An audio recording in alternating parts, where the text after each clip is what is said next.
All right. Hello, everyone, and welcome to Answer the Call. I have not gotten into Star Citizen in 3 days. It's Sunday. I've been trying since Friday. It's been brutal. And we basically decided to do a podcast while we waited. So this week, Inside Star Citizen came, and yes, YouTube commenters, I know I have a pimple on my nose, okay? But this week, ISC debuted engineering, their design document for engineering, okay? And I got the impression that it might have been a little too complex from what they were saying. Now, with that said, I imagine the salvage design doc is significantly more complex than what we have in game currently. So when we first get any engineering, it'll probably be more simple than what we have in the design doc that we heard on Inside Star Citizen. Second, I think that there's like a positive and a negative that comes from everything that I heard. What I'm hearing is that big ships are going to be a lot harder to fly for solo players. The example that I gave earlier was a C2. C2, one of the biggest cargo ships that we currently have in the game. Obviously, Hull C and some other things are going to be coming in the future. But those ships can be soloed simply now. And it takes the same effort, basically, to fly a C2 that it does to fly a Hull A. Right? That doesn't make a lot of sense.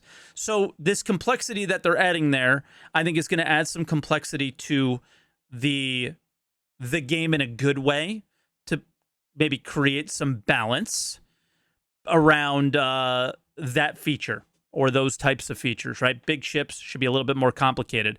I'm concerned that for the community that I currently see in Star Citizen, who's gives the vibe that they're largely not MMO players, largely not multi-game players, largely not super complicated game players, might be turned off to what they saw there. I'm not sure, so this is what this podcast is all about. Hearing what you guys think about those things. Now, obviously, as I mentioned earlier, it's been incredibly hard to get into Star Citizen. They released 3.18 on a Friday, which is insane to do. Most people wouldn't do that. So they're trying to get it out there. Totally understand. Again, there's kind of two sides to this story. We got to move on. We got to move on from 3.18 so we can move on to 3.19, so we can move on to 4.0. We got to, if we just fixed 3.18 forever, we would never get Star Citizen. So from a game development standpoint, you got to move on. We heard communication from Jake that they wanted more concurrency. The PTU concurrency wasn't going to get them the information they needed. Well, the argument would be on a Monday, you're still going to get a ton of concurrency, probably get the same information you need, but not have it be as big of a dumpster fire as doing it on a weekend, right? So those are kind of the two topics. If you guys want to touch on, hey, how are you dealing with 3.18? Did you get in? Did you not? What do you think about the whole situation? But more importantly, I think, what do you feel about the engineering design doc that they gave for whatever post 4.0 will look like? So that is the topic for Answer the Call. Our first caller, his name is ASN. He works in game development. Developed a game. Oh my God, the name is escaping me right now. What is ASN's game called, Chad? I need a little bit of help here. Name is escaping me. No, it matters. Scissorrain. Thank you. Scissorrain. So if you guys have seen Scissorrain on Steam, super cool game. ASN, welcome to the show. Hello. Hello. It's been a while. It has been. It's been so long, ATC looks completely different from the last time you were on it. Yeah, the only thing that didn't change is that the patches are still problematic sometimes. Sometimes. This is the worst one ever. But yeah, so I don't know what you want to touch on first. I know you talked to me about possibly coming on the show, but for a different reason. Yeah, I mean, I can touch up on the stuff you mentioned right before the intro. Hello, Sure. everybody, by the way. I'm Ate, also known as ASN. Yeah, I do run a game studio, and I'm working in games since more than 10 years now, so quite the journey. Yeah, about the patch release and timing, I have to say, everything you mentioned is very much on point. Releasing it at the end at such a complex patch, and yeah, the whole weekend situation. I have to say it's something that we as a company are also trying to avoid. It's hard to avoid for sure, but um, all the points you mentioned are 100% valid. And if people wait months for something, the extra 3-4 days isn't gonna kill anyone. Is my thought on that. Yeah. Yeah. The other thing about engineering, I had to look over the engineering stuff, and I've been noticing some of the design decisions over SC in the last couple of years regarding professions and certain gameplay mechanics. Definitely, I do understand the concerns that it might be too deep of a mechanic and how much they've laid out. Hmm. But I think the recent approach, what CIG has been taking, has been a lot about giving how do you say, the intro to the mechanic as a tool to the player character, and then advancing the mechanic through the ships and giving more advanced systems through the ships to kind of enjoy the mechanic at more detail. Now with the engineering stuff, I think they're doing that, but on a character level, and they're going to separate it. As long as the basic repair and gameplay tools are accessible to everyone, and the majority of the interactions, the base interactions, are easy to get into, just like the Sea of Thieves, put some bucket out of the water of the ship.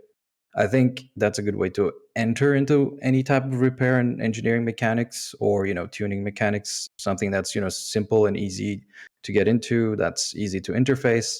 Yeah. But then for the real detail, have those like advanced features, that fine tuning, that microing.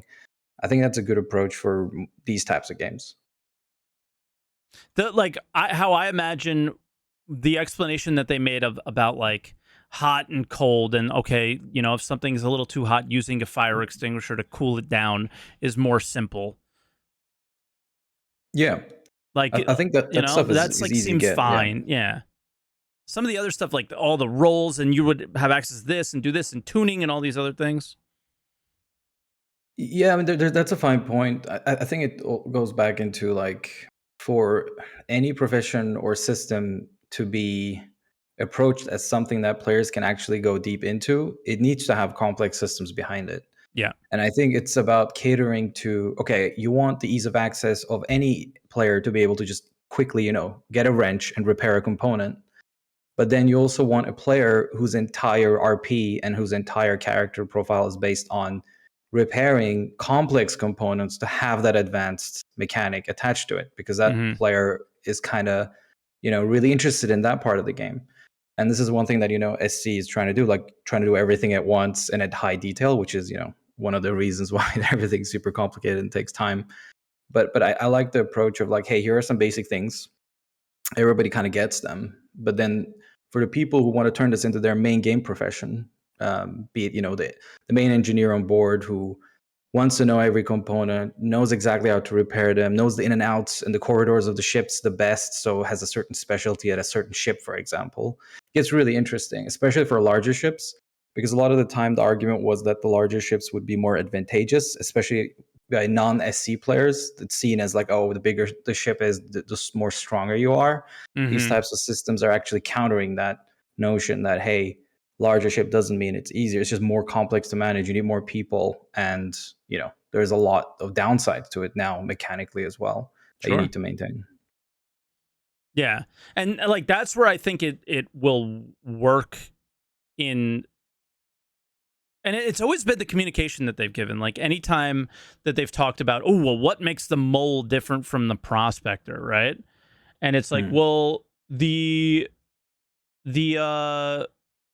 it's the maintenance of it and all these things. And they would always say that, well, we haven't had that in the game yet. This is their first time kind of, even though it's just a design document, it's just like more verbal discussion with them. It's still the idea of, well, this is still the direction that we're going in, and that hasn't changed is also, I think, a good thing. Because again, I think it is really important that these large ships don't provide the same experience to a player that the small ships do. Because that is Hmm. one of my biggest things that I knock on Star Citizen for right now is money is meaningless. The experience you get is exactly the same in the hull A as it is in the hull C. It's just with the C2, excuse me, vastly, like 100 times more SCU. It's just a different skin. And you make more money, which again is useless because of that loop not meaning anything. Yeah, I think as long as they kind of balance it out, so the wear and tear, item usage, and they've introduced some of these things, and I think with salvage plus the ships actually getting damaged over time, tearing and wearing over time, Yeah. those things can be represented at a better scale because all the smaller ships should be quite cheap and easy to repair, especially like the more common ones. And they can make the lower argument for it that they're produced in mass. It's easy to find the repair tools, whatever. Mm-hmm. And the more like larger, more complicated ships should be much more expensive to maintain. To of course balance that the fact that they can make more money, but also like there should be clear like necessities for orgs or teams to know how to operate these things. I think that's where things get really interesting because you just don't want to look at a massive ship and be like, oh, there's just one person piloting it, and they're just they're going to retrieve it anyway, or they're going to Yeah. do these things. They don't care. It's more like, oh, there's an operation behind this. Like Mm-hmm. there are all these systems involved in it that require that team play.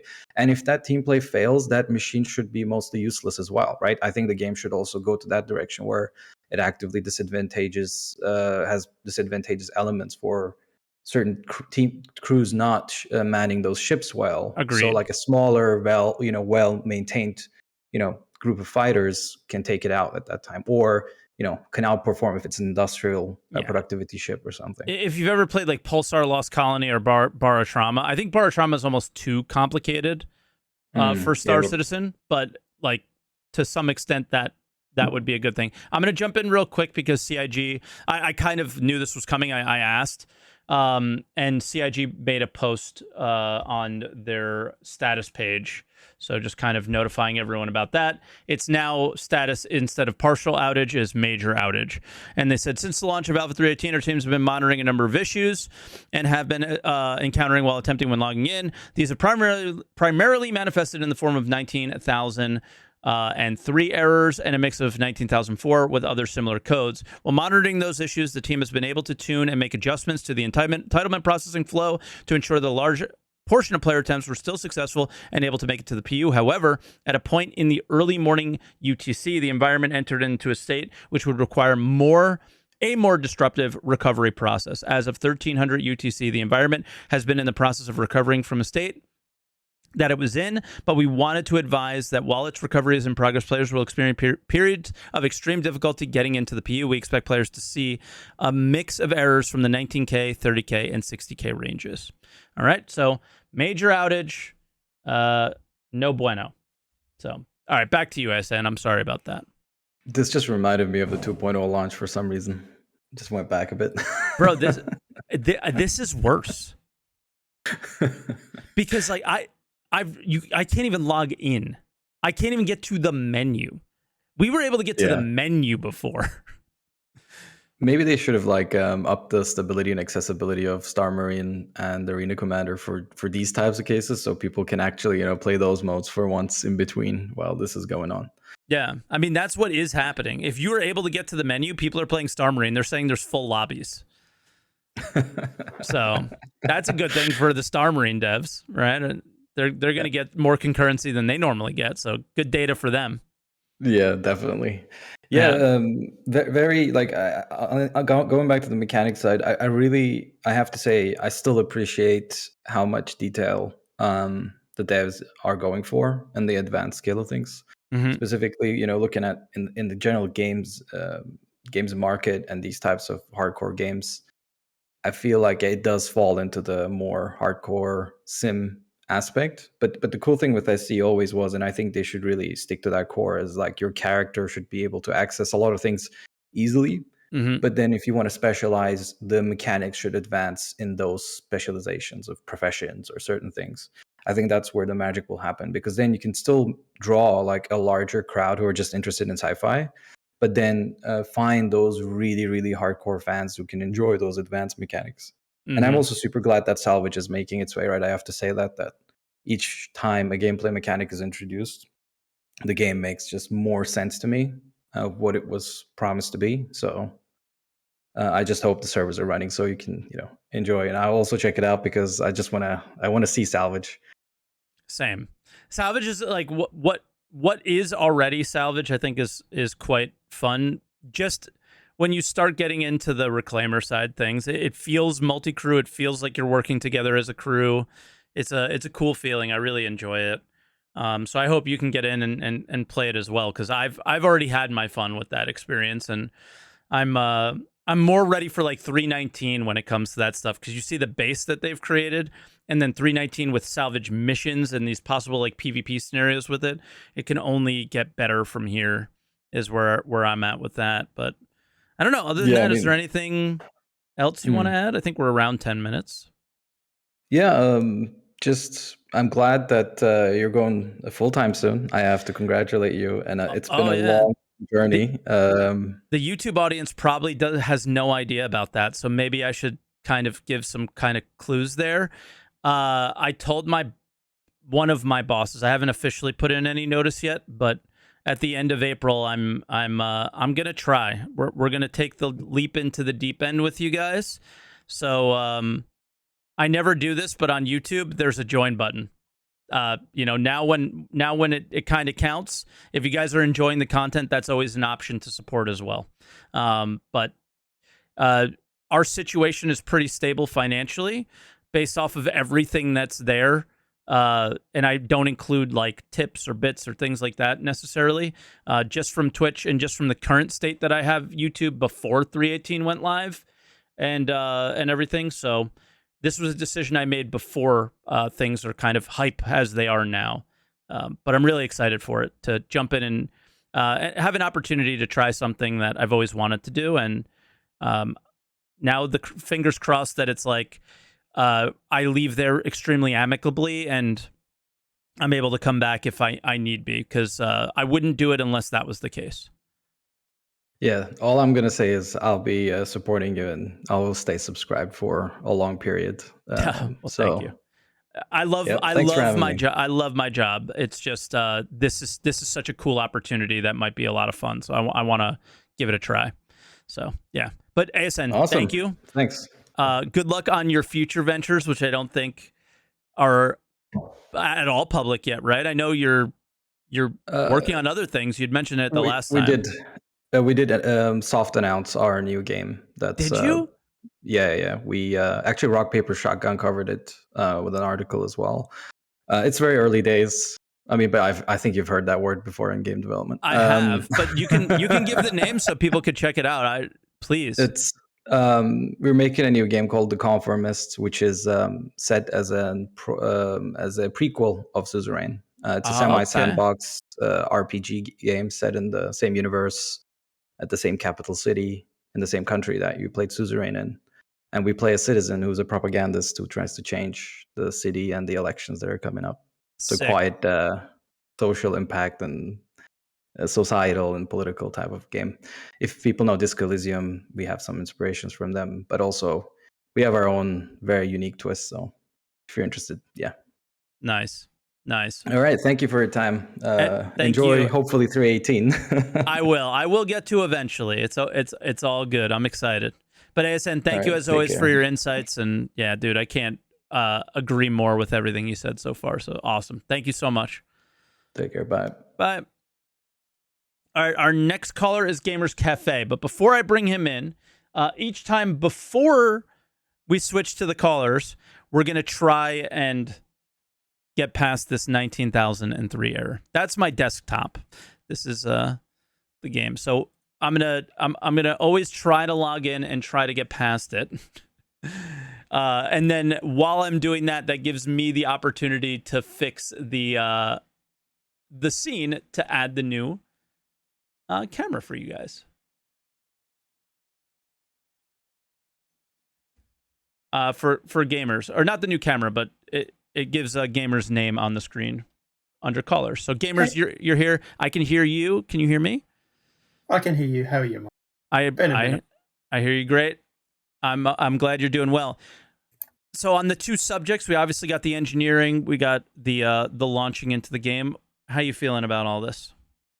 So I actually like the engineering aspect. I think so. Look, I think you're going to have to break this down into small ships and big ships. Absolutely.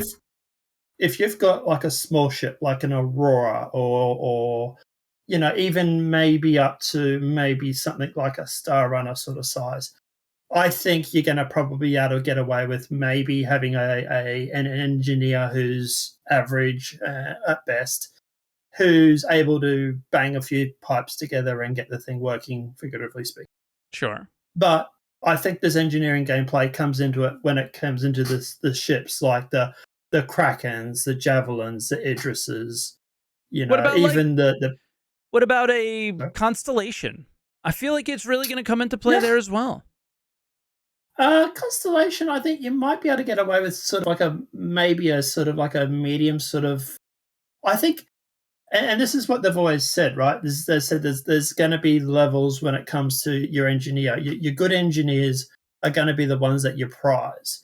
These good engineers, I think, are going to be able to go through and work on these big ships. And when it comes to like people that have like the Bennu Merchantman or the Endeavor or any of these, or the Orion, right? They're going to want these guys, and it's going to be like a job application where it's going to be like, how many hours have you got experience with mechanics? What was the last ship that you worked on? Can you provide maybe even references, right?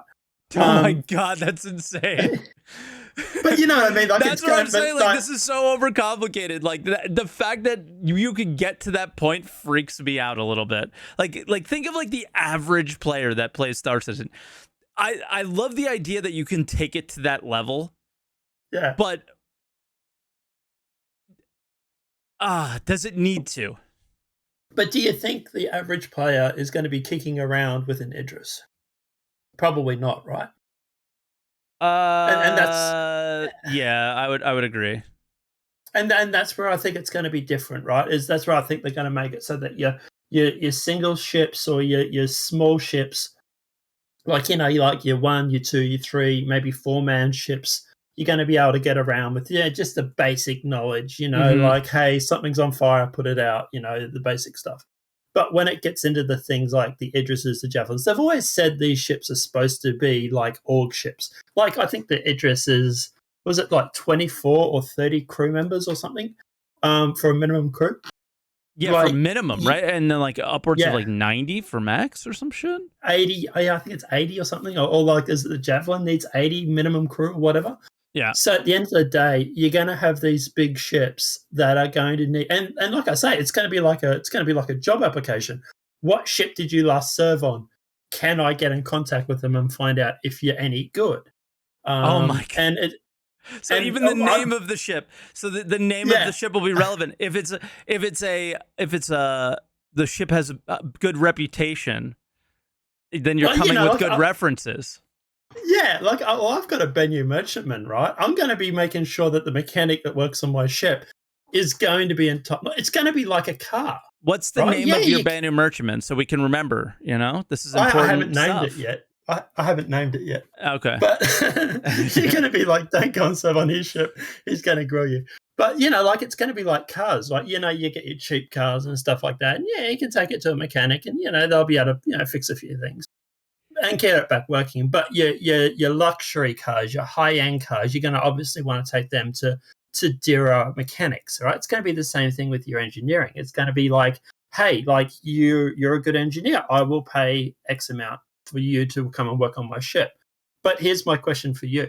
Do you think ships like the Mole or the Orion or the Hull C, do you think they need to up how much money you make per hour for those ships, considering that we are now going to get all these expenses with, for example, the engineering gameplay and stuff like that? Why? You already make significantly more. Why would they need to up something that's already up by the fact that it exists in the first place? So obviously we don't have the whole sea in the game. Or so the economy. Yeah. So it's hard to tell, right? Yes. But like, for example, if you get a hull A and you get a hull C and you do runs backwards and forwards with the hull A and the hull C, can you make just as much money? Like, for example, we'll use the Mole and the Prospector, right? Because they're in the game. With the Prospector, I could go out and make probably just as much money as the Mole, but I don't have the overheads that the Mole has. I don't have the crew that I've got to pay, right? And this has always been my issue with the Mole, is that you have 4 crew, optimal 4 crew, 3 you could get away with it, and you're going to have to pay those guys, and you're only making double the amount of money that the Prospector makes, or you're only holding double the amount the Prospector holds. So would you still feel that way after seeing the mining changes? You still feel that the Mole can make less, or can make the same, or close to enough to the Prospector? I'd have to relook over the mining changes that are coming, but you're talking about the changes in 3.19, right? Correct. Yeah, I mean they were vague, so it's hard to tell still. Yeah. Like I don't know. Like where I'm sitting is we don't know where the Prospector, at least 3 to 4 Prospectors, if you want to compare it to a Mole, how they fit in this. Yeah. And well, that's a fair assumption too, because you got 3 or 4 staff members, right? So, and that's what I say with the Mole, you're going to be paying them. You're going to maybe need a basic engineer, maybe. Maybe you'll be able to get one of the operators to be also an engineer, so you might be able to save some money there. But, that's what I say. I do worry that some of these big ships, like it's like, okay, well, are you going to be able to make as much money, or are you going to be better off buying a fleet of hull A's and just, backwards and forwards, backwards and forwards, backwards and forwards? So that's what I would say that they're probably going to need to look at when it comes to the economy. But obviously this is where, quantum and, that's supposedly still coming. Where quantum and stuff is obviously coming into it. But yeah, I would say like, I look, the engineering stuff I'm all for. Like, I love the fact that, that your quantum drive might pack it in and you rip it out and, you can tweak it, and maybe, far down the track, you might be like, damn, I need a quantum drive in Tangela. All right, how do I build that? I need to go and mine it from an island or mine it from materials or something. And you might be able to do stuff like that on the fly. I love all that idea. I love the building and mechanics and stuff. I think that needs to exist for Star Citizen to succeed. Yeah, I would definitely say so too. Because like the main point that you're making about the viability of some of these ships is, can I make enough money? Well, should it be, can I make enough money, or should it be, am I capable of doing the goals that I'm trying to achieve? And some of those things just shouldn't be about earning money exclusively. There should be other elements. Can I mine these certain materials with this group or with this setup, or can I get the material I need to craft? Because there needs to be more layers to Star Citizen, and I think most of us would agree with that. And the layers they're adding on to multi-crew gameplay is what we saw in the engineering post, obviously, right? And this is the big thing with mining, right? We keep hearing about these mining veins. But then the last thing they've come out, well, before the mining refactors, they said that we're done with mining, it's in a good spot. And I'm like, well, hang on, whoa, what about these mining veins that we're supposedly going to be doing, right? Now, sure, like you look at the Orion, okay, well, maybe the Orion can munch far bigger rocks and stuff that the Prospector's not even going to look at. So, maybe there's ways to make some money there, but they need to be something where these bigger ships can make money or be of use when compared to the smaller ships. And I don't think the Mole and Prospector example sort of, and that's the only example we really have at the moment, I don't think they sort of really emphasize the difference between the two of them. But yeah, I think very much, and this is how I explain to everybody who's new to Star Citizen, like when people come into the channel and ask whether they should buy the game or not, there's a very clear argument that Star Citizen is not quite their priority isn't making the best game possible at the moment. It is to prove that they can make Star Citizen the best game possible. So the idea behind, like, even if you watch, go back and watch the mining update, guys. The big thing that they said was the changes that we made were the easiest way to make these changes. They took the easiest route to achieve the goals that they wanted to achieve. Salvaging. If you look at the difference between the Vulture and the Reclaimer, what did they do?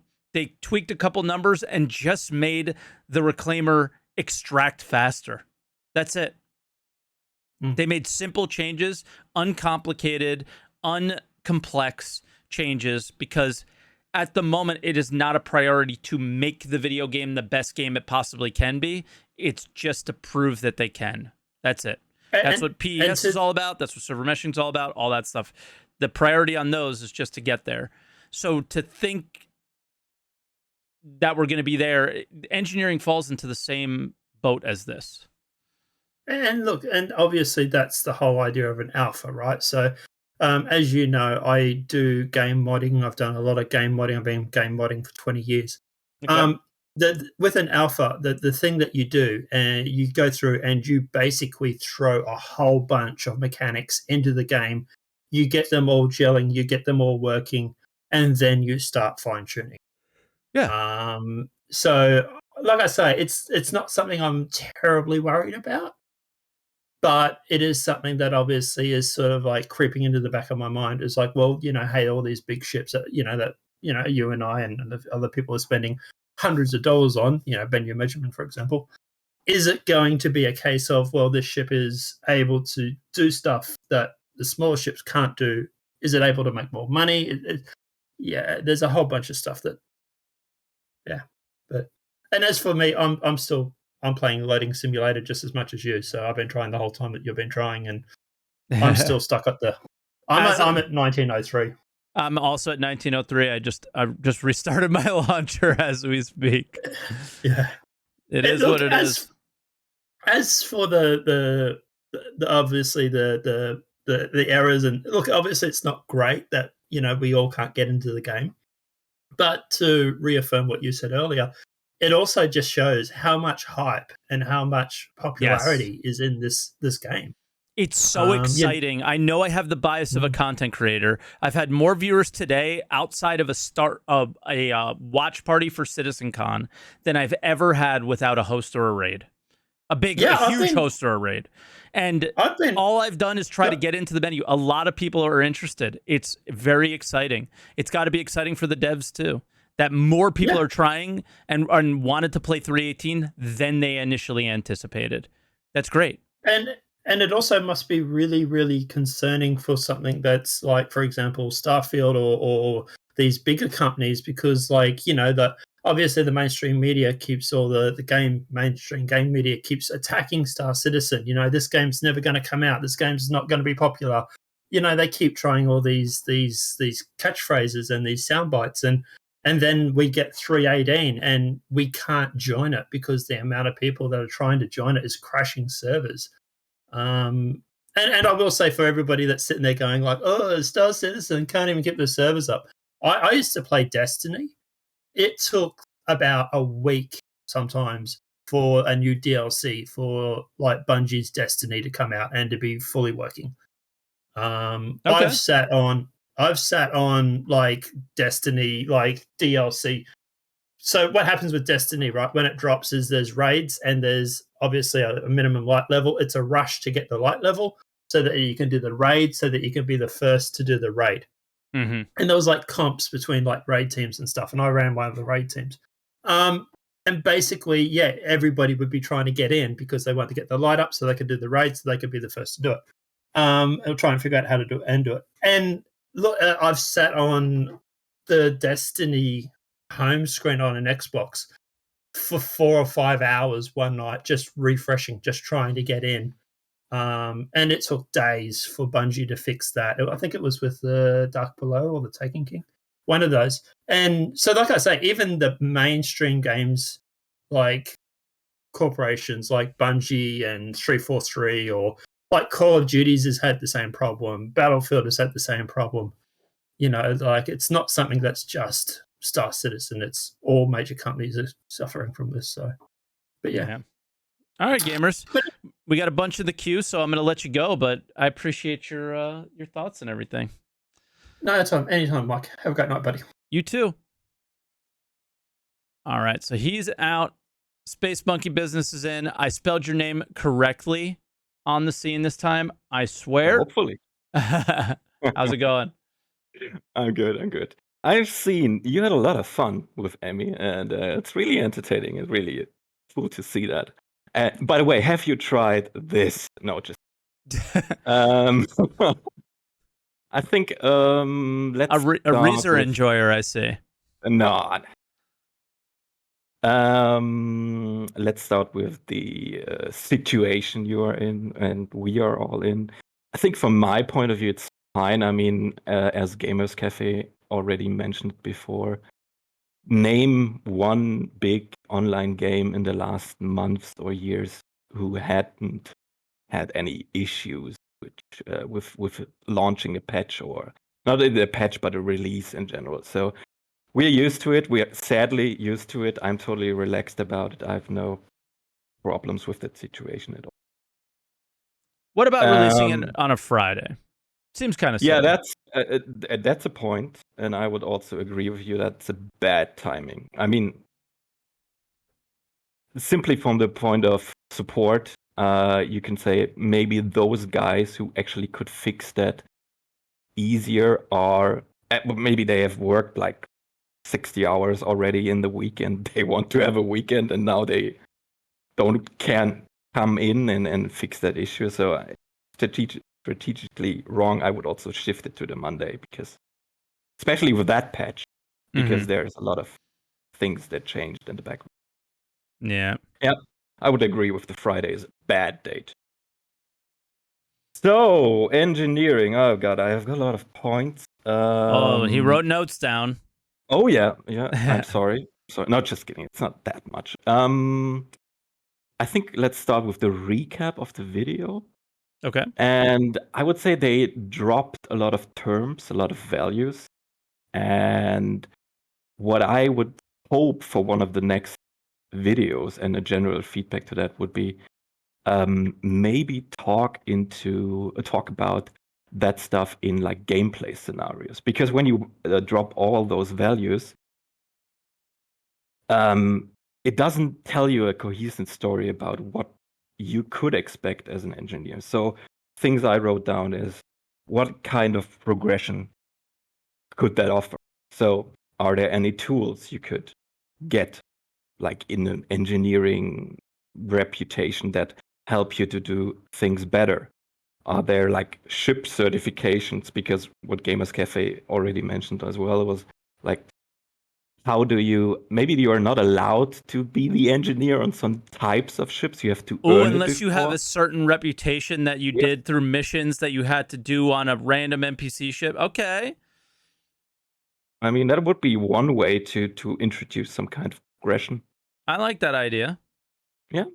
Maybe it's also with, I don't know how skills could play in. Maybe it also helps some engineering skills for some specific stuff to be more efficient in some scenarios. And I think the best way would be like explain it in a very common scenario, very easy scenario. Let's say you are an engineer on a ship that does hauling. Maybe you're just like a single player, you haul the ship, something goes wrong, you go back when you maybe just need to brake. You need to slow down or stop. You fix it. You go on, easy peasy. And then you have like a more complex scenario. This would be an argument against your fear or your like concern about the complexity. I think it's fine to have complexity in the game as long as you offer the players solutions to avoid it. Let's say on a big ship, you don't want to do some stuff, hire an NPC. Would be one version to avoid the difficulty. Another version would be, then we go back to the scenario. Then you have a bigger ship you need to haul on, and it goes through, like, let's say 3 systems. And an issue could be, okay, you bought some stuff from one space station, and the service to load your ship is crap because the system is crap. So they created like an imbalance in your cargo hold that fucks up your systems. Sorry to say, fuck. Maybe I shouldn't say it. It's okay. And YouTube updated their terms of service. We're fine. Oh, good to hear. And so the cargo fucks up your system, and you would get in a situation where you need to engineer more to keep the system up running. So that would be increasing the difficulty and the complexity in that scenario. But this is just an option, because if you want to avoid it, just take a smaller route or choose a different scenario where you don't need to engineer that much. So that would be an option to avoid it. Or even like dangerous system could also be an idea. Like I talked about a bit in the last time I appeared, like environmental dangers, maybe. Sure. Like an example in the Pyro system where you have this violent star that bursts out some energy pulses, whatever. And then this, in fact, influences your systems.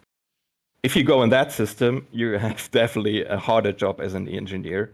And if you want to avoid it, don't go into that system. So you need to offer like scenarios, missions, maybe even missions. Like you can even spice up that thing with, okay, there's a cargo mission where you need to transport a specific cargo, which is time sensitive from one place to another. And this would be like the late game for an engineer on a cargo ship, where you say, it goes through multiple systems. One of the system has this environmental danger, and this stuff is time consuming. So that would be a really, really hard and difficult job to get done. And then this could be a fine progression. And if you don't want it, just don't take the mission. So that would be my argument for or maybe against complexity. Fair enough. Your mic is starting to get a little fuzzy. So I would say, well, no, it sounds okay now. But I would say let's try and make your last couple points, because the line is long. I'd like to get to as many as possible, but I do want to keep the podcast around an hour or so. Okay, let me just skim over that. Internal factors. I've done this. What could also be interesting if the grade of the component influences the amount of engineering you have to do. So like if it's a higher grade component, maybe harder to fix, but easier to maintain could also be an issue. And certain like more reliable components, right? Yes. One question, exactly. One question would be, when do you do when you need a manager role? Is it just on the big ships? Is it like maybe already needed on the Carrack or something like that? That was a weird one. When they mentioned that, I was like, whoa. What the hell? It just sounds like a co-pilot role, you know? Yeah, kinda. That's okay. The states and the malfunctions, I think it was fine for me. Sure. And also one interesting fact would be, does those changes for the engineering stuff would influence the salvage of components later? It reminds me a bit of these hard. What was the game? Hard Space Shipbreakers.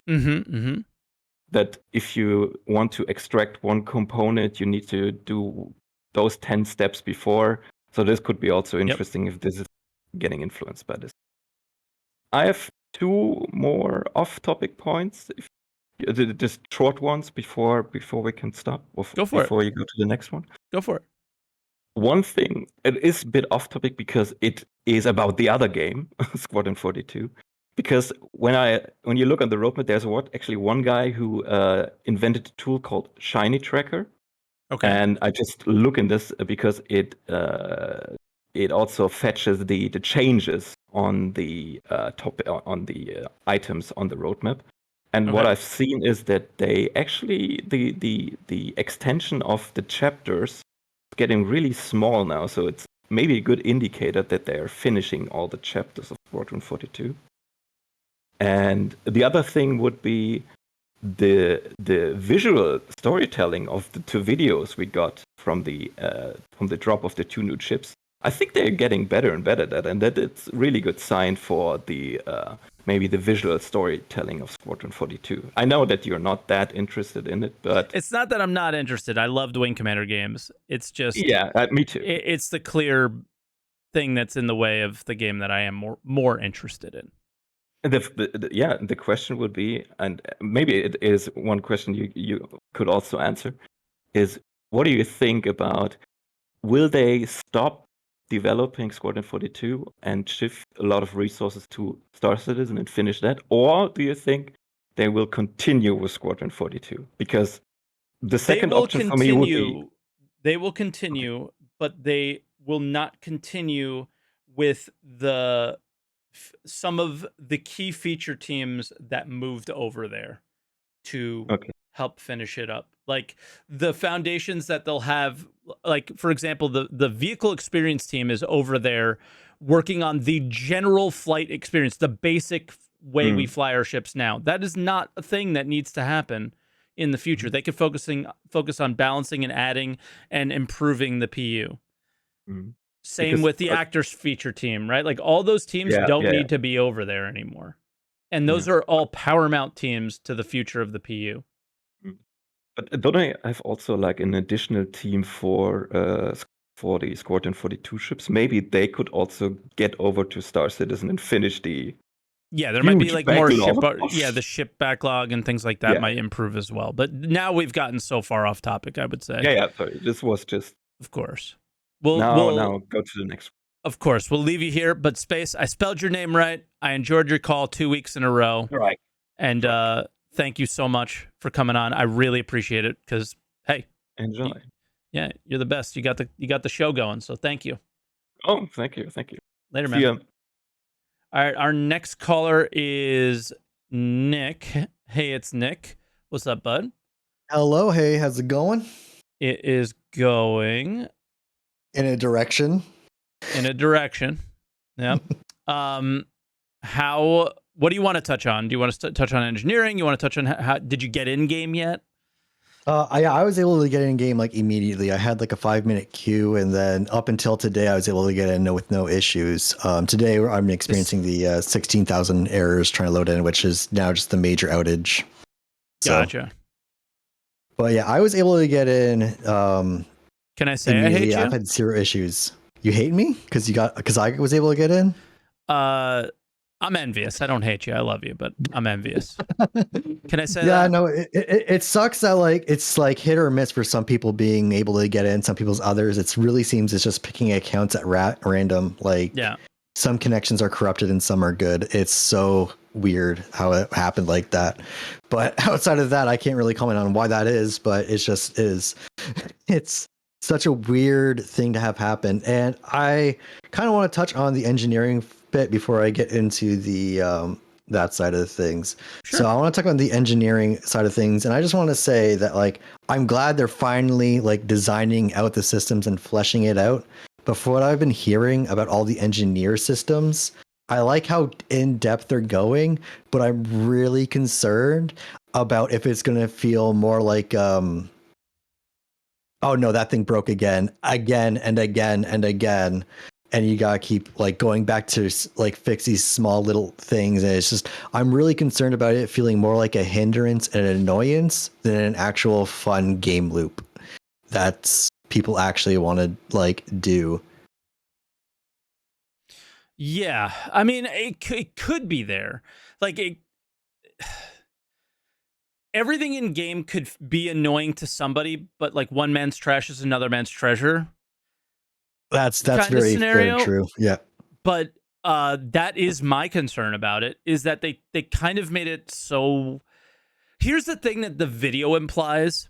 The video implies that these things will happen often, because they talked about them through the entire video. So it never really... Or it doesn't imply or give the impression, but because they talk about it over and over again, it almost feels like this is something where you're constantly going to have to deal with these things. I certainly hope that's not the case, right? Because then it absolutely becomes tedious when there's not like a reason behind it. Like if you're being attacked by a bunch of NPCs and you take damage, therefore you need engineering work done. Okay. If you're just flying around, I don't think things should be falling apart. Like general maintenance stuff, sure. I don't think that that's tedious. That's what, like for me, I think people complain about the tedium of having to eat, having to drink, having to prepare certain maybe flight suits or something like that before you go to a hot planet. I've seen people complain about those things. But that's more along the lines what I hope the majority of engineering is, unless you're in situations that, you're taking damage or whatever. And also one thing they haven't really touched on is what effect does repair at a station do on your ship to these components? Like, are you able to get by with your ship kind of broken components like, surging or freezing or overheating? What effect would a repair at a station have on all these engineer systems when they're damaged in a damaged state? Is a station repair being able to correct it, or is it fully dependent on an engineer? Is station repair going to change completely when they bring in features like this? Is the tier 0 version going to be very similar to refueling, where, wow, refueling, really cool feature, totally ruined by the fact that you can refuel at a station super easily and cheaply?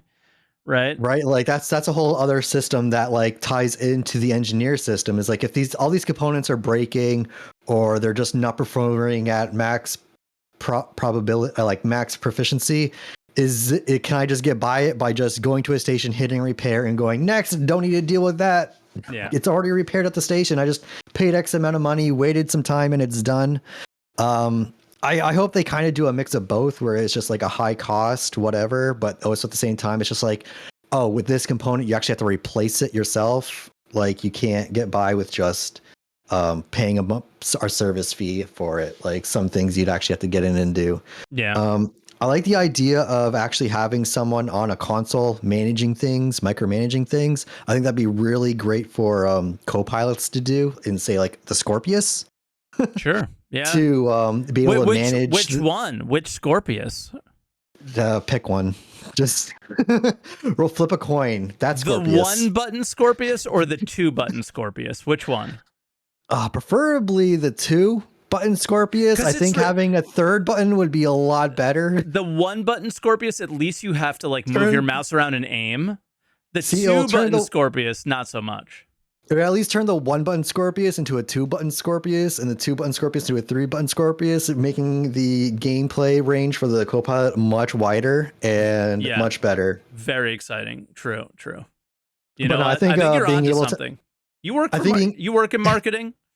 No. Oh, okay, just checking. Oh, but if they want to hire me, I'm sure you could try.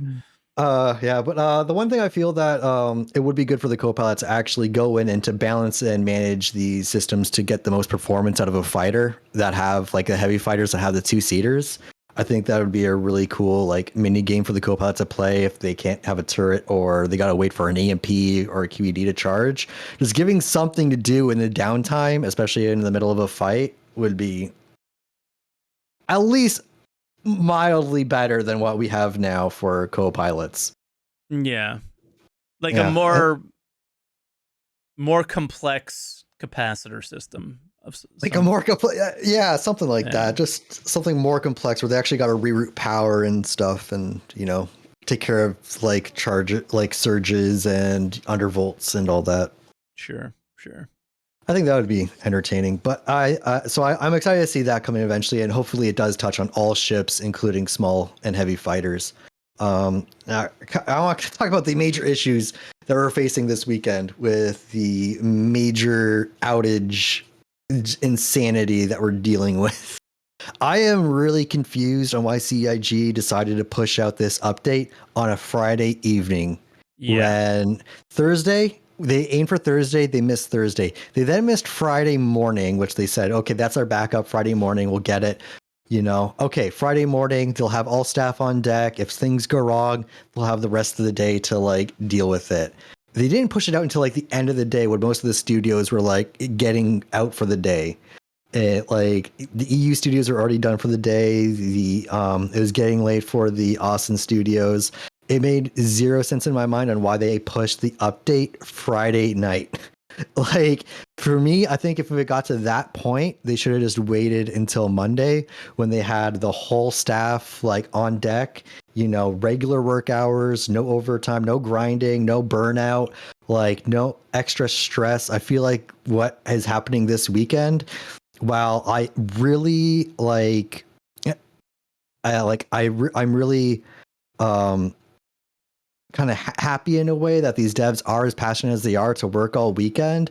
I really think it's not healthy for them to be like pushing themselves through this over a weekend when it's completely unnecessary. Like, this is causing high unnecessary stress and strain on the developers themselves, even though they're doing it passionately and because they want to do it. It's still not healthy. And I would rather see the devs have a full weekend's rest for a big patch like this, where fires are going to have to be put out, and give it the proper rest for the developers so that they can get in on Monday and just start fresh, have a proper rest, know that it's going to be a big, long, hard week for issues, and not have them get burned out, and actually, have a good, healthy work environment for them. So I'm kind of disappointed that it's that they decided to go and push this update on a Friday night and put the developers through this situation. As much as we're going through this situation with them, I don't think it's good for the developers to be doing updates like this.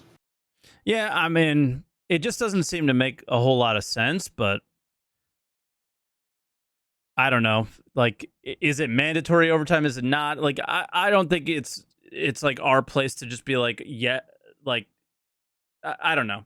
Like, when I always feel like when I comment on things like that, it just comes from this huge place of ignorance from me personally, that if they're at the office, I assume for them, especially if it's like Ahmed, like from what I know about this guy, he wants to be there, So it's like, sometimes I don't know. Sometimes you gotta rip. Like, I used to work in a game studio. I know what it's like to want to just work on something 24/7 until it's done. Yeah. But sometimes being the manager or being the studio lead, you got to pull people away from what they're doing and let them, like, force them to take a break for themselves, because they're going to burn themselves out. You're going to get to a point where you're just mentally exhausted trying to figure something out. And the best thing to come back and have a clear mind is to step away, take a break, clear your mind, and come back to it. And sometimes a lot of issues get fixed up in code and whatnot from just, literally laying in bed, taking a rest. And you're like, oh,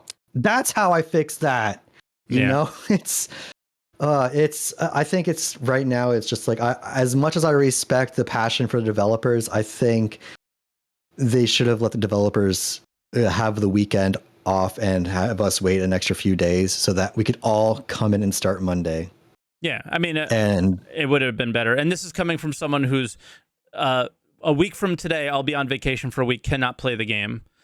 But if it still wouldn't have made, like, I jokingly was like, hey, let's put this out as soon as possible.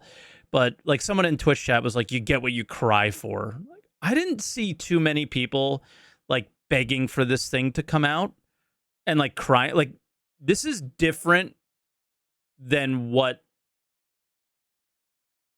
like, I don't remember hearing, like, I didn't see that, This is the worst launch you've ever had, but I don't see anyone. Well, I haven't really looked at Reddit or Spectrum. I'm purposely not looking over at those because I know how bad those could be. I don't see the massive negativity that I've seen in other situations. It's like it's all on fire. We're all on fire. Everyone's screaming with their heads. No one's screaming with their heads cut off. It's kind of we're like that SpongeBob meme where the fish is just walking on fire underwater, like just hiking, like whatever. This is a normal day. I feel like we're all at that point, and it's just like whatever. We'll get through this.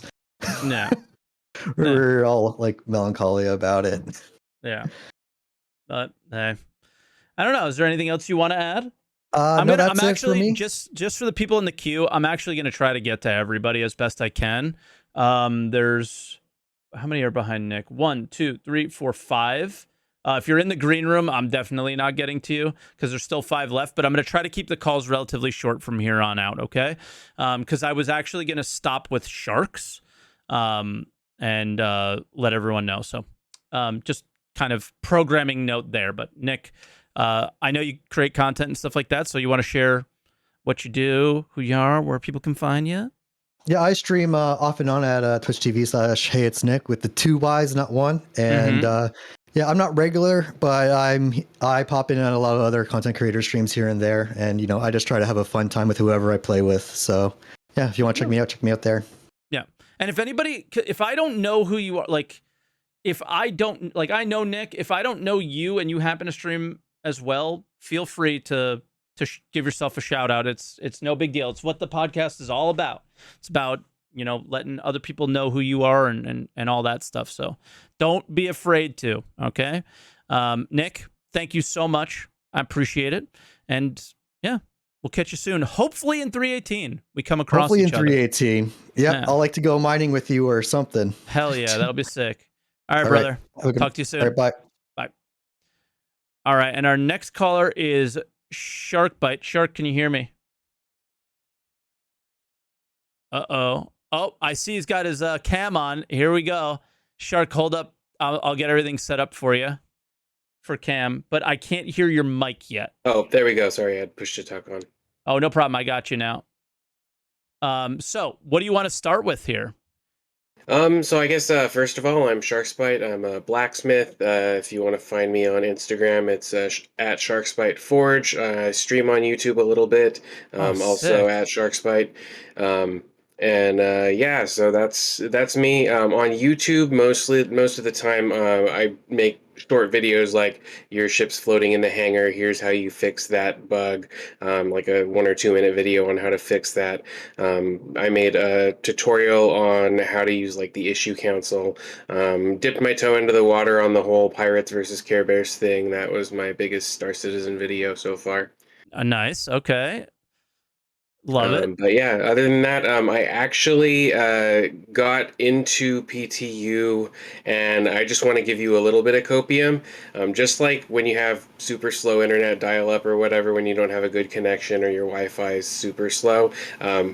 Honestly, I prefer waiting in the lobby to get into a good server than being in a server where nothing's responding. Oh yeah, of course. Like the whole like trying to get in this whole time, like I know that when I do eventually get in, it's still going to be a dumpster fire anyway. Oh, yeah. Yeah, like, it doesn't matter. It's just more of, like, I did it, you know? Like, I got it. That's it. I took about 3 hours to get 2 SCU boxes, so... There you go. Yeah, I was generating them. I've taken about 3 days, and I've still have yet to log in. Yeah, I feel that. Yeah, man.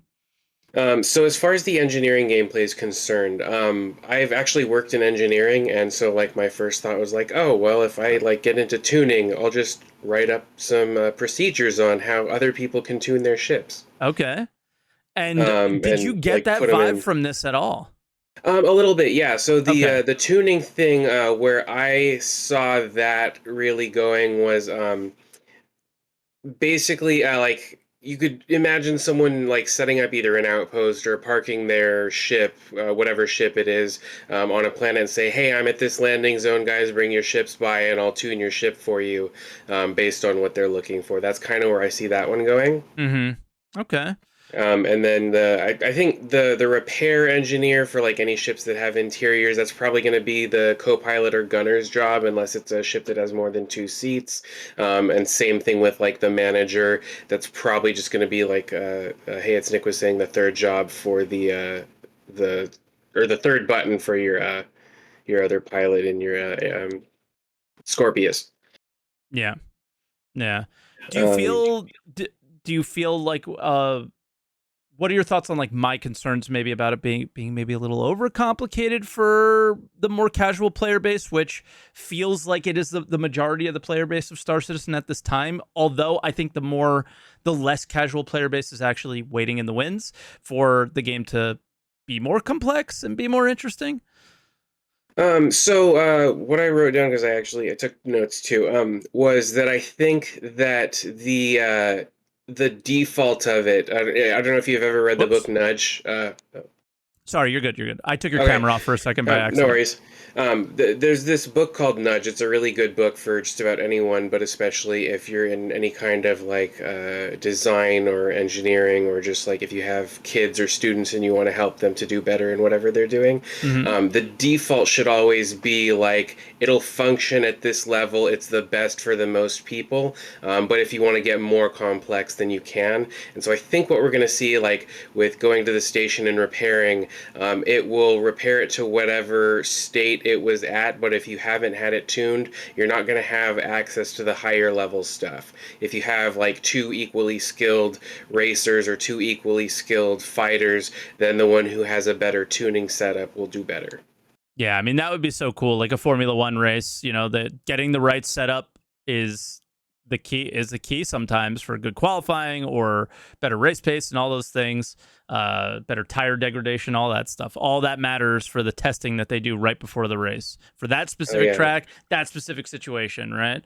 Exactly. That would be and cool.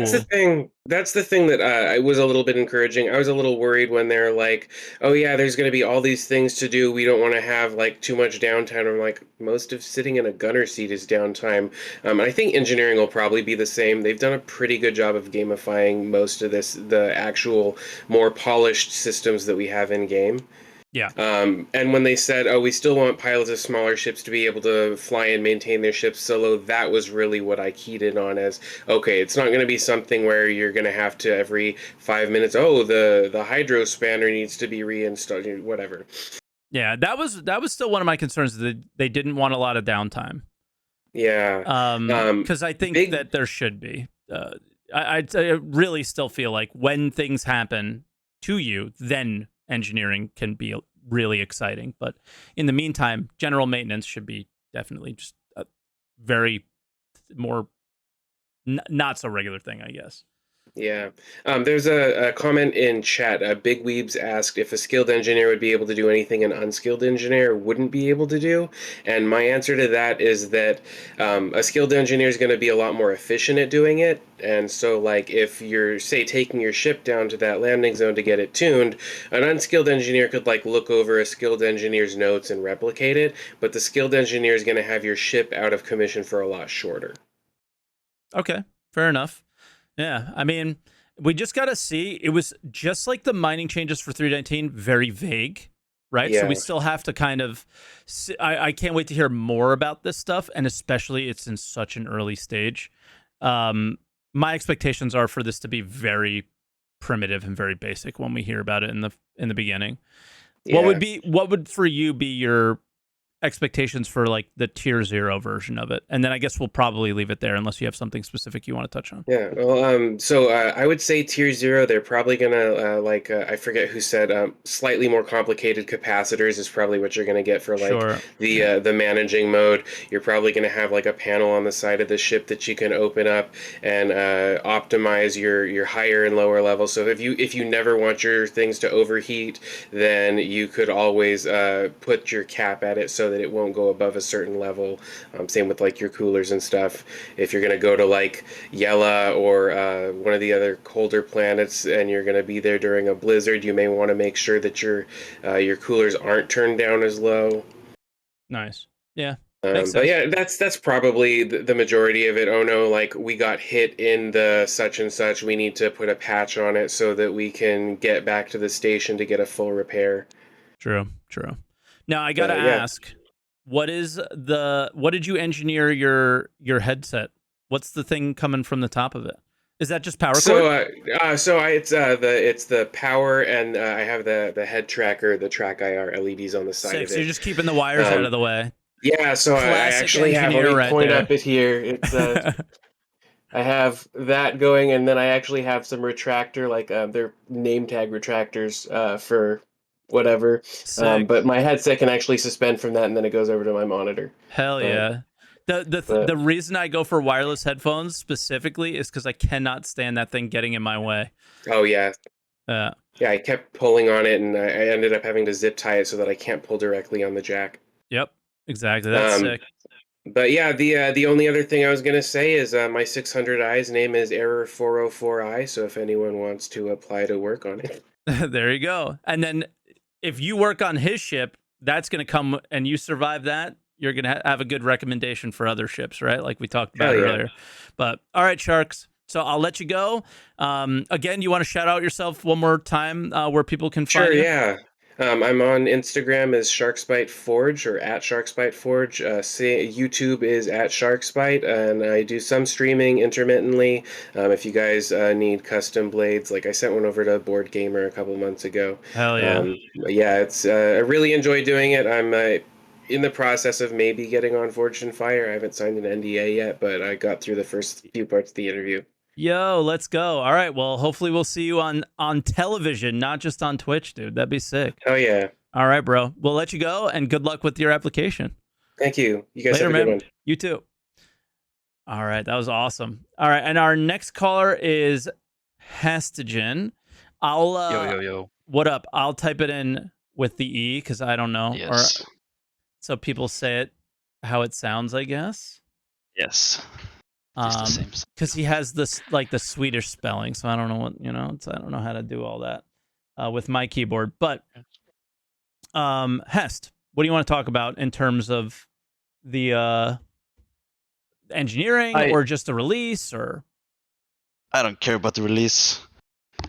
You don't really play too much. No, I opened up the launcher and my patch was 17.1 still. So damn. It's been that long, eh? Yeah. I'm getting a new computer soon, though, so I might start playing. Who knows? Hell yeah. So what do you want to touch on? I do not think the engineering is too much, personally. Okay. I think it's very good. Because, well, it used to be more of a talking point, I feel like. But everyone always say, like, oh, Star Citizen, it's not about stats and gear and stuff. It's all about player skill, right? It's getting away from that a little bit. Yeah, they've changed a little bit, but yeah, like skill in combat is like, oh, you can aim good and stuff. But if you're talking about engineering, your skill is your knowledge, pretty much. Yeah. So you need complexity to have knowledge being a good thing. That's fair. What would complexity... For me, I didn't feel that the things that they explained were the complexity that would be, I don't know, maybe interesting. How do you see it? I guess we don't know the exact details, I guess, so it's hard to exactly know. True. Very But I feel like I'm thinking about, like, do you know what Space Station 13 is? No. It's kind of like what Barotrauma got inspired from. Okay. But it's a lot more artistic. So you're working on like a space station. Everyone has jobs on like 70 player servers. Okay. And to play that game, like especially if you're an engineer, for example, you pretty much have to have like the wiki page up on your second monitor to know what you're doing. Gotcha. But then when you learn it, you're like actually good at it, and like that's how you get good at it, because it's so much like interactions between different components and stuff. And it seems like they have, because they were talking about like different states and you have to like boot up and shut down, and that sounded pretty good, I think. Yeah. And I was okay with that, but it just, I don't know. There was just so much, and I guess it just wasn't in detail, that maybe that's where I'm getting lost with it. Yeah, of course. We'll have to see, I guess. Mm-hmm. But I think it's needed for like, because I think bigger ships, they like have to be like just baseline better than small ships, because otherwise we're just gonna have a single seater meta, right? Because it's hard to get people together. It's terrible. You have to encourage it. So like with the mole, for example, I like that change cap with the sinking lasers. I like it. Yeah, I like the change for the sinking lasers, but I'm not sure how I feel about the Prospector change. But I also think that we didn't hear everything about the mole change. So there's that as well. Like a little bit same with turrets too, right? Because like turrets have like auto aim more, so they're just stronger. Yeah. Right. Yeah, and it just we might see a situation where the mole lasers are actually more powerful. Yeah. So we'll have to see. Yeah, but then you have like the bigger ship you have, the more engineering you need. Yeah. So it kind of balances it out. So if you like just put like a random group of players in a big ship, It you're shouldn't probably just run gonna have efficiently. a you're probably gonna have like a borrowed trauma experience with the systems just cascading and like the ship blowing up after a battle, even if you win. Yeah, our Bauer trauma experience, which is Yeah. never succeeding in anything ever because everyone's just a clown and it's can't epic. figure it out. Yeah, it's great. It's super fun for sure. I would love to see the day that like literally taking off a ship could be a challenge, but I'm also afraid that that's not good for the game overall. Yeah, but I think it's probably gonna be like the bigger the ship, the harder, the more engineering you need, right? Like being an engineer on a Constellation is probably not gonna require too much, I'm guessing. No, but something like an Idris would be insane. Yeah. Yeah. Okay. That Fair would enough. require like a lot of engineers, but like one part-time engineer might be enough for a Constellation. True. Yeah, like you get out of the turret seat and fix a little problem, Yeah. and that should be fine. Okay. Fair enough. Or at least a co-pilot can do it. Yeah. Yeah. All right. I And can also, get along with that. Yeah. I think these deep systems are just like good in general for gameplay because it's like opens up so much Other stuff. Like if you have a complex engineering systems, then you can have like environmentals affected and stuff. Yeah. You can have they can make a no-fly zone like procedurally based on I don't know, lightning storm or something. Or like if you're talking real imagine, if you're like exploring something and then like some anomaly pops up that just fucks up your ship in some cool way. Yeah. Or like an alien fungus infecting your Whoa. power grid. Whoa, too real, man. Too real. Been watching The Last yeah. of Us. You're freaking me out. So, you know.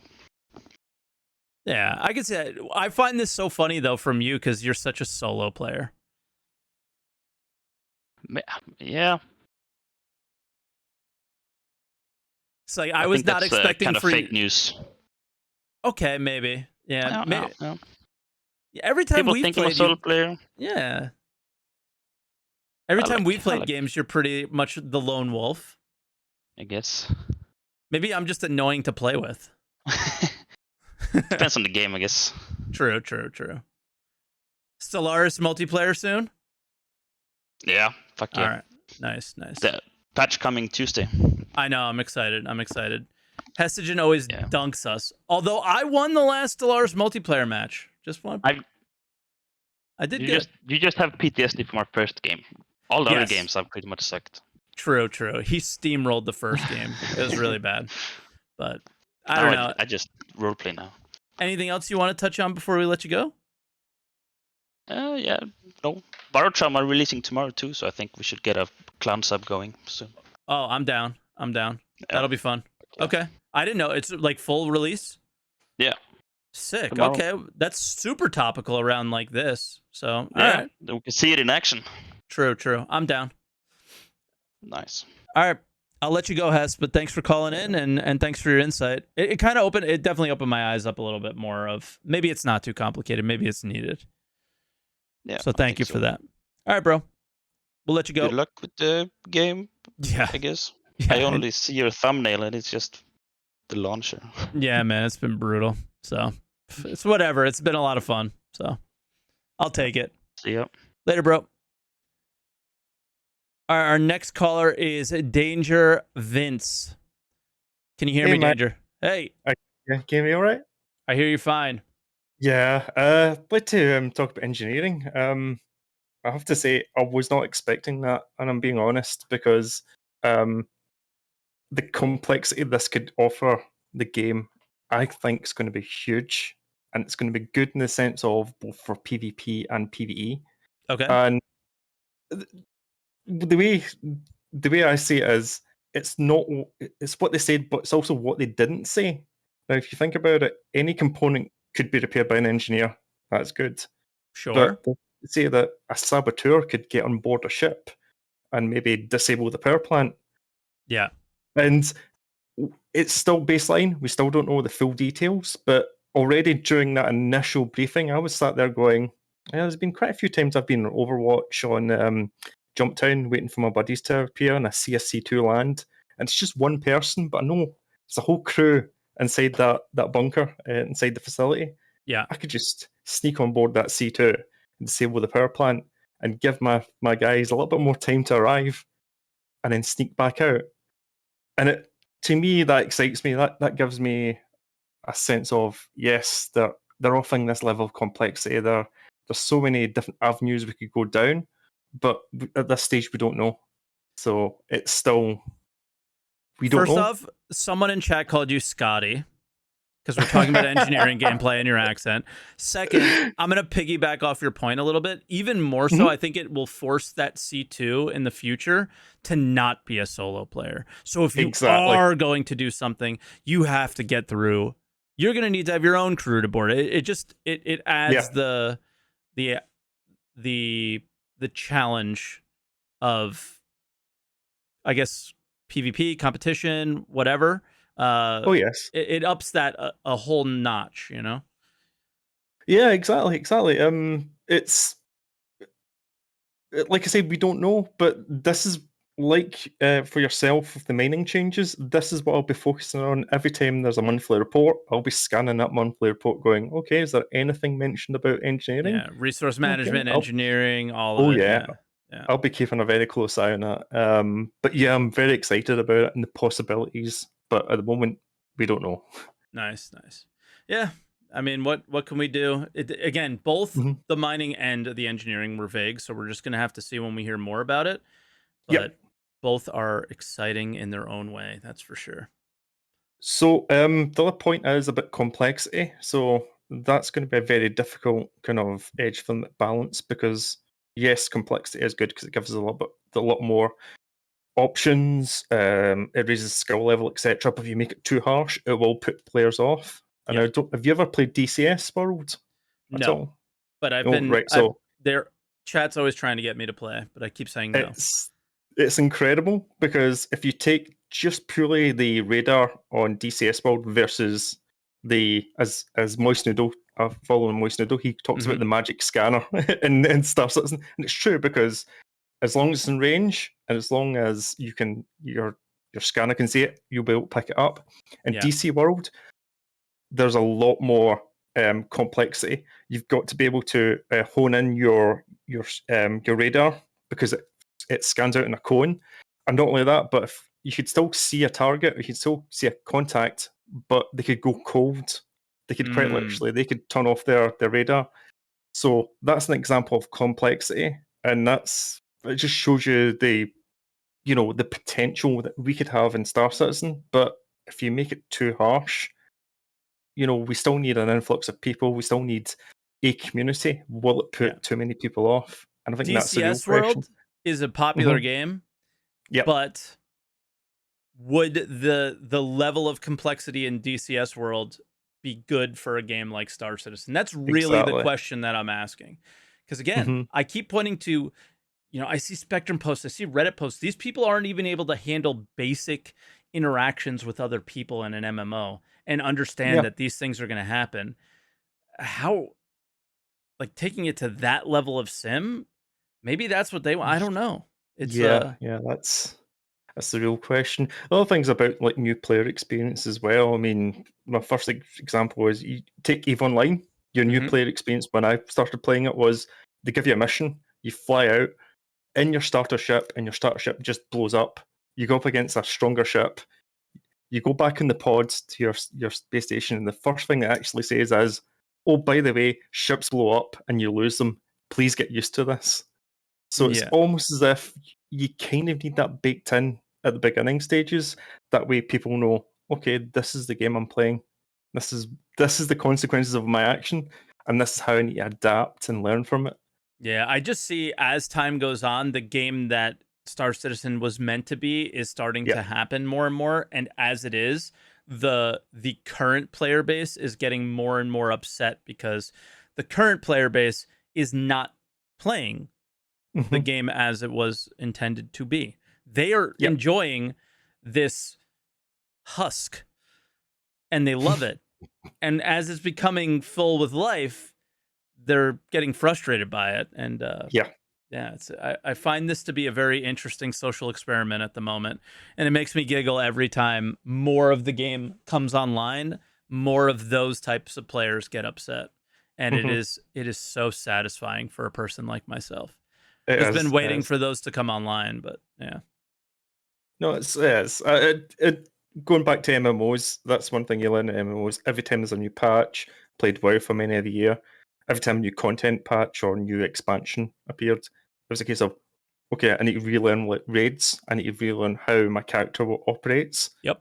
All the abilities. Oh, okay, there's a new mechanic. There's no much point complaining about it because the changes happened.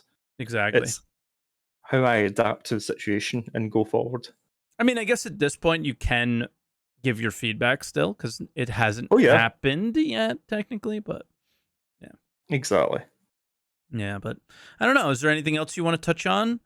The patch. Okay. Yeah. How you feeling? Did you get in yet? I got in yesterday. Okay. Got faced with quite a few bugs and went, right, it's not in a good state. I'll back off for a moment. And then I tried locking in today and it was like, no, bounce straight back out. I've got the same error code everyone else has now. So it happens. True. And they're working on it. Exactly. So, yeah. All right. Well, no, thanks very much for having me on. Thanks for coming on. Congratulations, by the way. It hasn't happened yet, but it is a good feeling. Yet. Well, no, end of April. Because basically the position that I'm in, I run a poker tournament. It's a very complicated one, and I got to give them more than a couple weeks. I'm also going on vacation. It would be ridiculous to put in 2 weeks, go on vacation for one of them. So I'm going to give them to the end of April and train up whoever will replace me. So, yeah. But no, thanks. Yeah, I'm excited. It's weird. It's a surreal feeling. Yeah, it's the next stage. Yeah, man. And yeah, it's just the next stage of my life. We'll see how it goes. Yeah. But all right, Danger. We'll let you go. Right. Thanks for coming on, bro. Cheers. Thanks. Bye now. All right, and our next caller is Mox. So we'll bring on Mox, and we got one more after that, and then that's it. Mox, can you hear me? Yes, I can. All right. Me? I hear you loud and clear. Welcome. So what do you want to chat about? You want to go engineering? Did I cut out? Can you hear me now? Yeah, I got you. Are you sure you're hearing me through Discord, or are you hearing me through the stream? I'm hearing you through Discord. Okay, cool. But I'm on my iPhone, so it's kind of sketch. I don't know. You sound great. You sound better than most callers. So good iPhone mic, I guess. Okay, good. I'm gonna try to talk faster than I did last. No worries. Go for it. I don't know what got into me last time. You're all good. First of all, your wife is freaking hilarious. I'm glad you've got somebody you can laugh with and be friends with. I think that's the most important thing in marriage, and I'm lucky enough to have that with my wife, and it makes it work. So yeah, man, that's she's good my best friend, and she laughs at my jokes. So that's all you need, man. A qualifier, it's very important. That's all you need.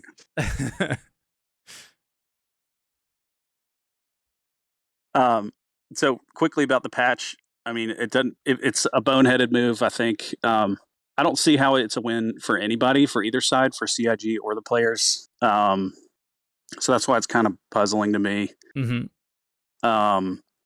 What did fix it for me, and I posted this in the chat, and I wasn't kidding, is I gifted a sub to you. Okay. And the very next click got past the 60K error. So guys. Oh yeah, I remember that. Yeah, and then I was like, hey, gift subs. Fix. Yeah, it works. It's a fix. It works. My very next click, it works. You guys go do it now. Yeah. I went from 800 subs to 1,000 subs. None of them got into the game. Not a single one of them got Except for me. I won one day. Exactly. So just for a note for those of you that get this far into the podcast, today we were having Thunderdome. Anybody who gave any advice on how to get into the game, which obviously was not real advice, if it worked, I gifted them a sub. If it didn't, they got banned. We banned 6 people today. Yeah. Everybody was getting in It for was great. random It was a reasons. It was great very time. clear it was random, you know? You know the game's in a rough state when the game being broken is more entertaining than when it works. Yeah. True. But that was,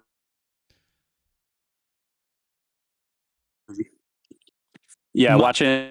Mox, I might have to let you go. You got a bad Okay, so- connection. Oh crap! Yeah. I can hear you now, so we'll give it another go, but I might have to cut you off and let you know. Okay. Chat's saying you should have got an Android. I don't want to hear that, man. Nah, I don't want to install antivirus on my phone. Sorry, I'll take an iPhone. You sound good now. So what else do you want to touch on? I think just the engineering gameplay. What I think is interesting Okay. to think about is the stages of action that you're going to be in. So like prepping for something, and then in the middle of the action, and then post action. Mm-hmm.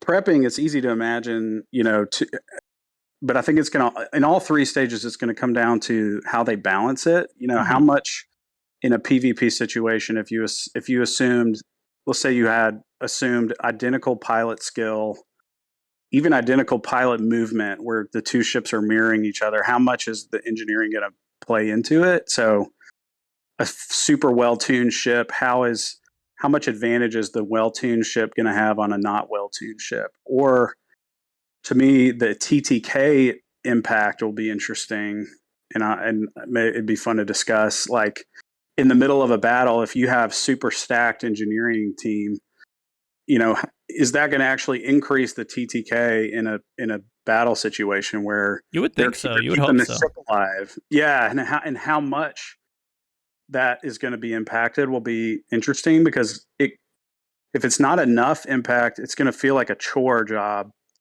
that nobody wants to do, and you're just going to have a bunch of whales like begging people to crew their 890 jump in global all the time, and no one wants to do it. Yeah. But if it's super OP, how is that going to play out? Because then you're going to have it's just going to create a wider gap between the players. How much skill gap if your pilot sucks but you have good engineering, is that going to be better than a really skilled pilot that's the question, is flying solo? Yeah, that's the real question of like where's the golden spot there is do you make it so overcomplicated that only select few people are going to be able to just be OP and destroy everyone or stay alive forever or whatever the advantage is? Or do you find like a nice middle ground? And hopefully they find a nice middle ground, And it's like a lot of their systems, like it doesn't matter how good the idea is if the implementation is unbalanced. And I mean, so much of this game is in that realm, and it's hard to know. It's hard to get excited about it because, their tier 0 could be just like broken as hell and super unbalanced, and they don't fix it for a year. Mm-hmm. That's kind of where I'm at, and that's probably my cynicism. But it'll be cool to have something else to do, but I don't know if it's going to be fun or not. Yeah, we'll see. It might come in not so fun, and it might improve over time. Like, see, example mining. 319 looks like mining's going to be sick. Yeah, I'm excited about the mining. I didn't think I would like mining, but it's good to have jobs that are chill in the game that you can put Netflix on. And I'm just hang surprised out. how much I enjoyed salvage. Yeah, I haven't tried it yet. It's so basic, but for whatever reason, it's satisfying. Yeah, there needs to be some weirdly satisfying jobs in Star Citizen for sure. My other quick concern is like, is it going to create like a social caste system where you have, people that or the whales that can afford to pay for crew, and then you've got people that can't afford to pay for crew, and then they may not have real life friends that'll do the crewing. Is that going to create a caste system in the game where you've got socioeconomic tiers of what you're able to do. You're using really long words for pay to win. Yeah. You're right. using really big words for pay to win. But yeah. Maybe we'll see. It feels right now like pay to win will exist in the game, at some level. It just depends on how big of a level it'll be. Hopefully, this system will help prevent that a little bit, and we'll see. The quick summary is, I hope it feels like you're Chewbacca in the Millennium Falcon versus like a janitor in the Death Star. That's what I would Fair enough. prefer. It'd be cool to be, if there's a co-pilot role that's multi-functional. I think I prefer medium-sized ships anyways. I don't ever see myself being a grunt on an Idris somewhere, but depends on the crew. You still want to be a key player in a ship, then the smaller ships will be a way better situation. Yeah. But like hitting banging the side of your ship to like hitting the dashboard to like make something come back on.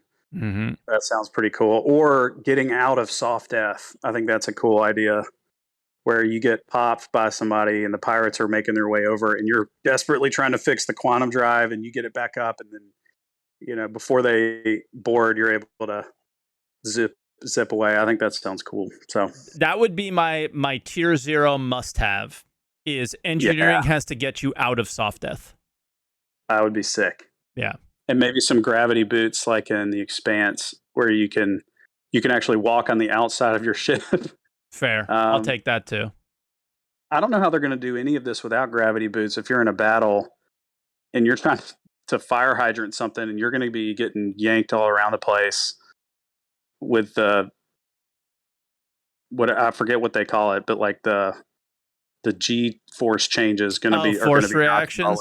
The force reactions are going to be force reactions are literally the single stupidest thing I've seen in the game so far. Aside from the third person inventory, that's the only other thing that takes the cake. Yeah, why would they put that in now versus when there's so many other things that could be? It's just annoying. Your character just falls over. The idea is fine. The implementation's terrible. Yeah. At least put a window on the wall so I can see the ship is moving. Because like if you're in the back of a ship, you may not even know what's going on. You can just listen. You could hear when they make changes in direction. But all right, Mox, we're getting a little off topic, so I think this is where we'll let you go, unless you got one final thought. No, that was it. All right, brother. Good. Thanks for calling in, as always. Have a good week. Yeah, man. I'm glad your phone ended up coming back. Me too. Back in service.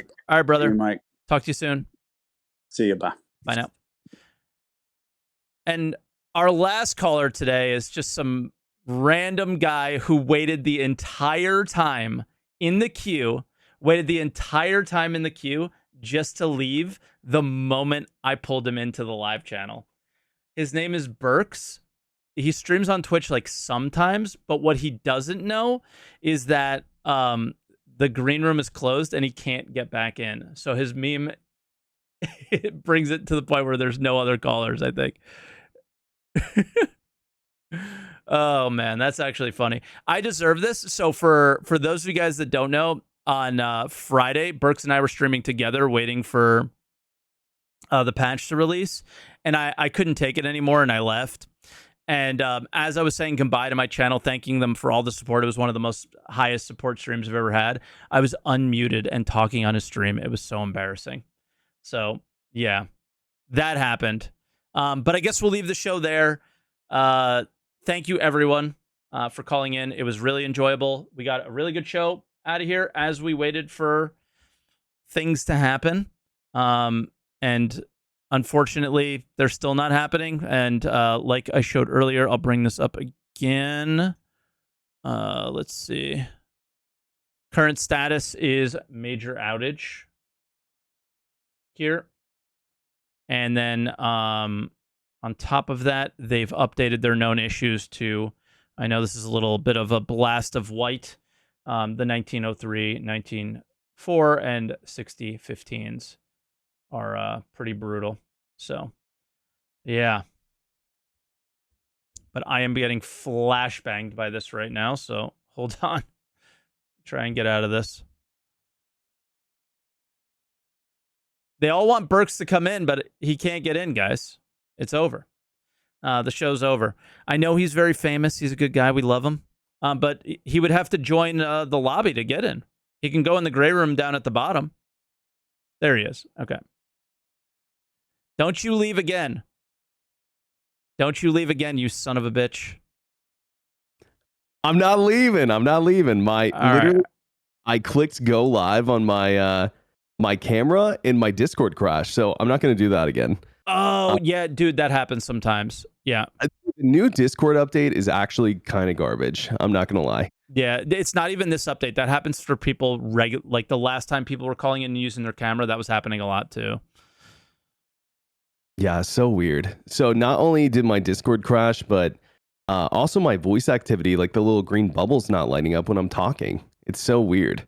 But, it is for me. I see it. Yeah, it doesn't line up on my side for some reason. Weird. Okay.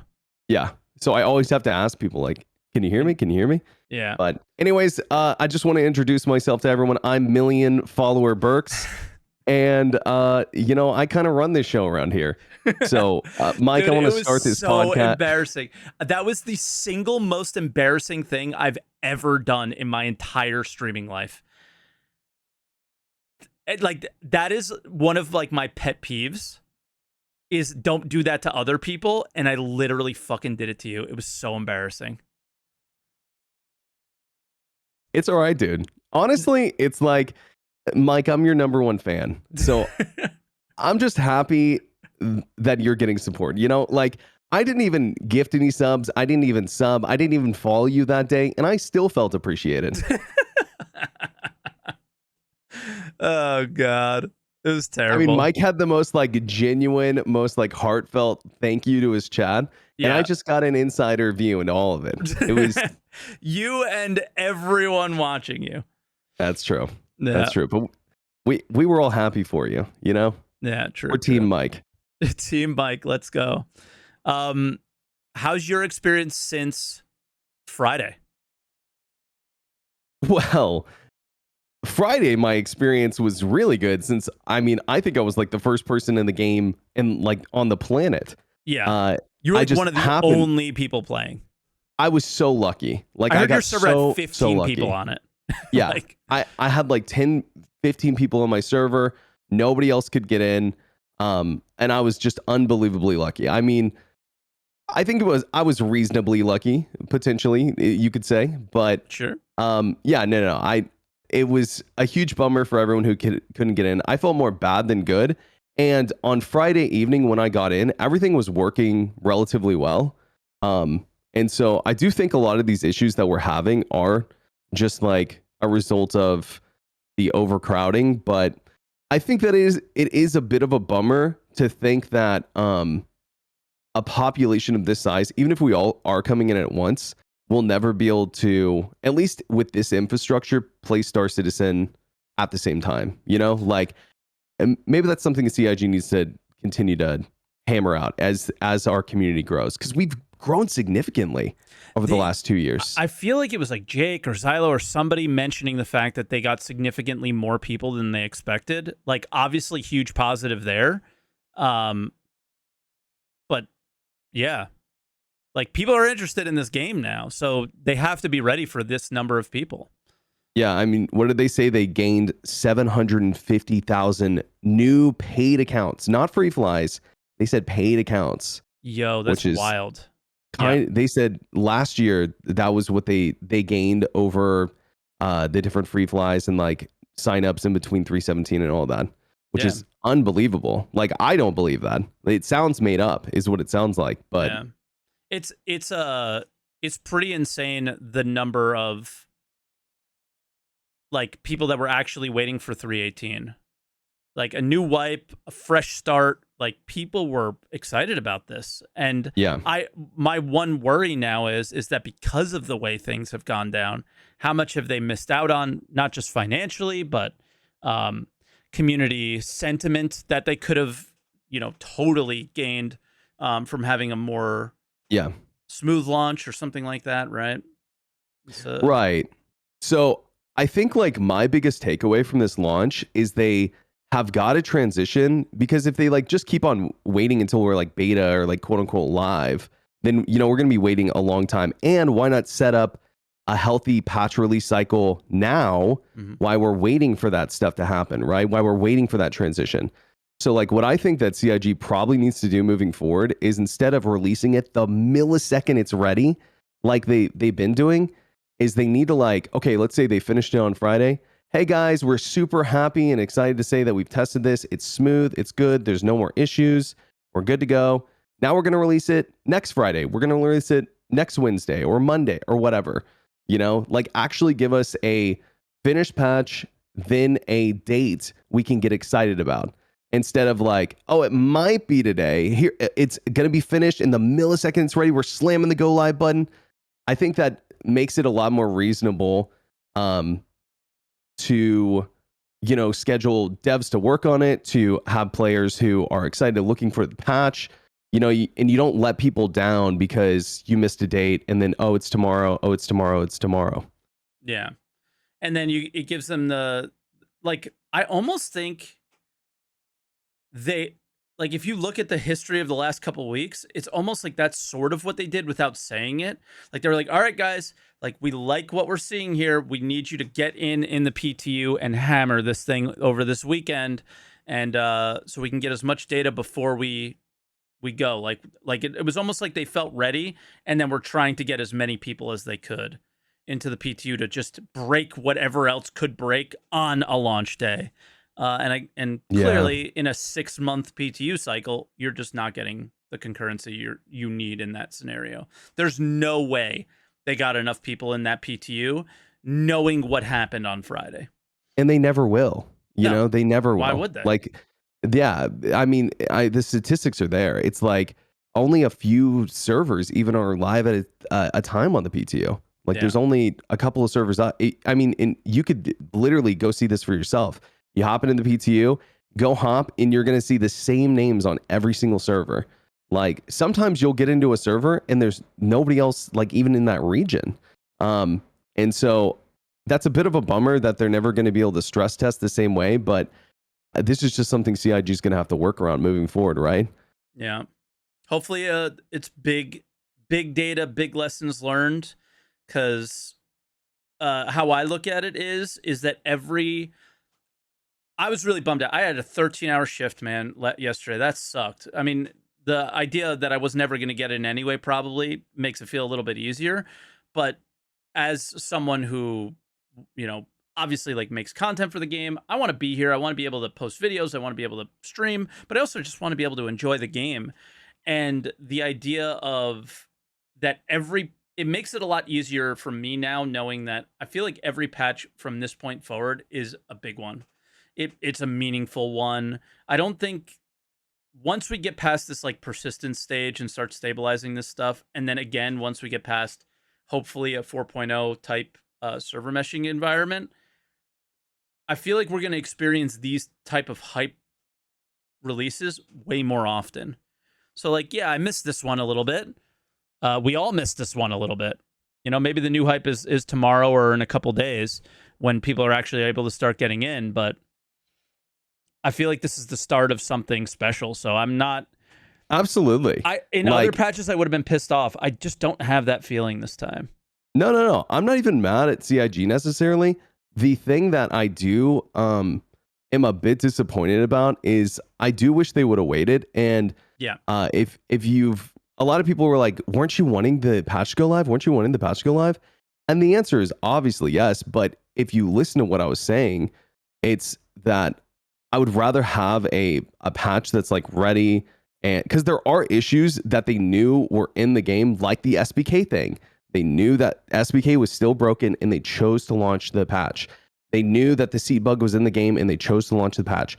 They knew that ASOP was having issues, even without the server issues, and they chose to launch the patch, right? Like those are the kind of issues that sort of bugged me. The login queue did not bug me. The servers having low tick rate. Yeah. Right. Standard MMO. Anyone who's mad about that stuff, you don't play video games, right? Like you shouldn't be mad about the login queue stuff on day one. If you played New World, if you played Classic WoW, whatever. Asmongold, right? And this is what I told people about the streamer priority thing. Bro, 'Cause people some actually think that streamers deserve priority. yeah, people Except think for streamers. And here's what I always say to people is that if Asmongold crashes out of Classic WoW with 100,000 viewers and they make him wait 6 hours to get back in, then I have to wait too. You know, like I don't get special privilege. And the thing is like if CIG offered it to me, I wouldn't want it. It would feel dirty knowing that you guys have to wait and like we get special privilege. Yeah. I think this take of like, oh, well, at least we get to watch you while you like we're waiting. I don't like that. Bro, these have been some of my most fun streams. I think I've been able to talk a lot more. You know, my wife came down and hung out a little bit, and like people got to interact with me on a more personal level this whole time because we're just sitting here. There's no other element of it. Like no big deal if I have to wait either. Like it was fun. It's still been fun. So yeah, I don't know. I don't really like. It's kind of like Asmon made the best of his situation as well. You know? Yeah, I sort of see it like we're all waiting in line at GameStop for the midnight release. You know what I mean? Yeah. Not necessarily like, oh hey guys, like watch me play because I'm so special. You know what I mean? Like I'm just a gamer, just like everyone else. You know what I mean? Like streamers don't get special privilege because they're the ones like going live and putting the game on the screen. Yeah, it's not like I don't play other games that I don't stream. So like if people got special privileges in those games to that extent, I wouldn't like that either. So why would I do it to people in the community that I'm a part of? Makes no sense.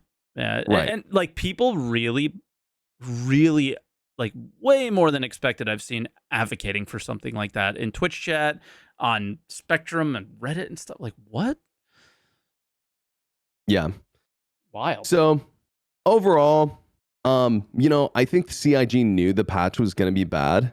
Yeah, they had like I was going to comment on that before you keep going. I think they, even though there were bugs, they had to. That's the one where it's like you got to go forward. I even saw Elliot, like mission feature team guy, say that he wasn't allowed to fix any more things. Like this is it. We won't do any fixes until the next release. So it's just like they cut it off. Time to put it out because they have to move forward. I think from like the development standpoint, it was a must do. I don't think this was like the marketing trying to push it out early type of thing.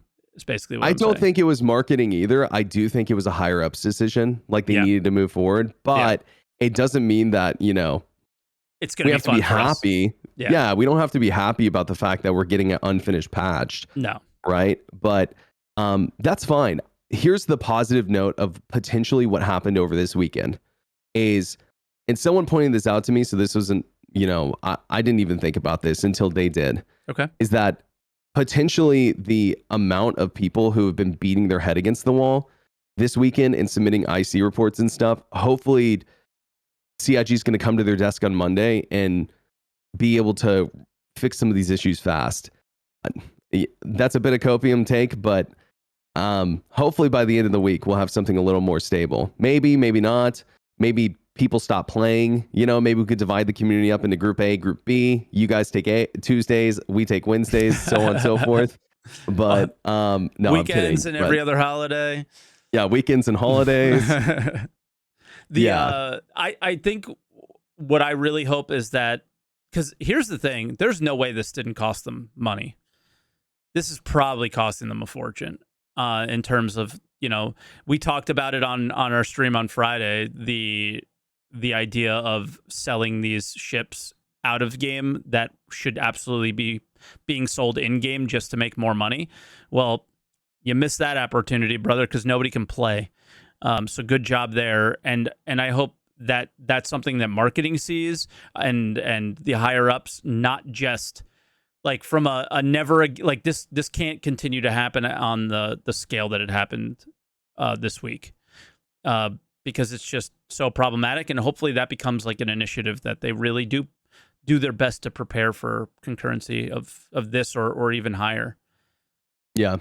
You know? Now, in terms of the engineer, I don't know how much time I have to talk, but I don't want to keep Yeah. you for too long. I know it's been a long stream for you, but in terms of the engineering stuff, it all seemed fine to me. It just seemed very preliminary. Like we've had this same ISC 2 years ago.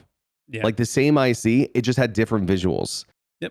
And there was a specific IC that I'm talking about where they were like inside the hammerhead. They were talking about literally the same stuff, but it was just different visuals. And they went a little bit more into detail about like this person can do this and this person can do this. But I don't know if those are like roles that CIG has created in their head or if it's something that you're actually going to have to fill.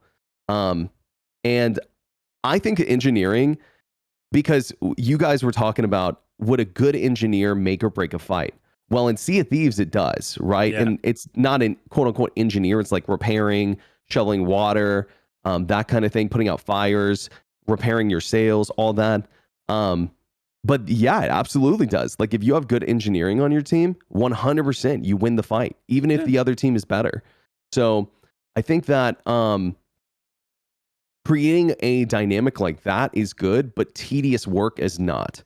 And I don't even know what that would necessarily look like in terms of how it applies to Star Citizen, because my brain can't imagine a like similar comparable scenarios. Like maybe you put out a fire instead of, the water coming in the ship, and maybe oxygen is leaking from your ship. I don't know, right? There's like all sorts of stuff you could do, but that's up to CIG to figure out how that gameplay fits. But it didn't seem like overcomplicated to me or anything. I don't think it's like, I thought it was a little bit, and I just get concerned about, like, you obviously see it being a more combat related player, is the players in the community just don't seem interested in playing a video game in some ways. Like I just see these crazy posts all the time, and I just wonder if that's going to be like a turnoff for them or something that they really like. So I kind of posed the question to see what people's point of view was. I don't know if it will be or if it won't be, because it was pretty vague, but I wonder how the more casual player who just wants to fly their ship around and explore or whatever, right? The kind of comments that you see, what they would think. Right. Yeah. No, yeah, absolutely. Yeah, I got in. I hit the menu for the first time. I'm dead serious. Ladies and gentlemen, we did can we get a round of applause? Can we get some GGs in chat for our man Mike, who finally got in the video game? Holy whole shit, time bro. I was joining. Now the thing is this isn't even my main account. I don't even know what account this is. I've tried like 4 different ones. So whatever it's account this Jason, is, baby. I'm going with it. I don't even know what the name is. So you're welcome. Finally, some of my streamer privilege rubbed off on you. You're welcome. For real. This was all you, 100%. That's so funny. Right at the end of the podcast too. But yeah, I don't know. Anything else on engineering or whatever that? No. Yeah, I don't know. Like someone in chat was asking like how I would do engineering, and I think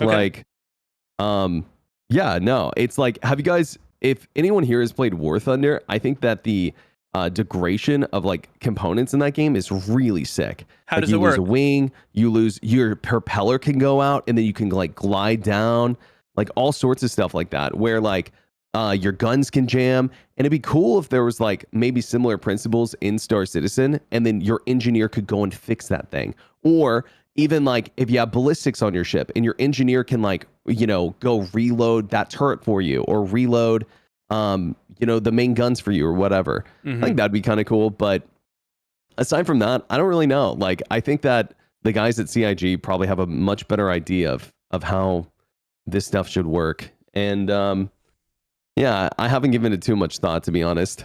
Nah, we'll all have to see. I still think that there's so much more to go on with this specific thing that like they said in the show, this is like a very early look, and we just wanted to share with you our internal design document, essentially. And guess what? When they go to implement it, they're going to hit some hurdles and probably make some changes. Look at mining versus the internal design doc that we got many years ago. Very different.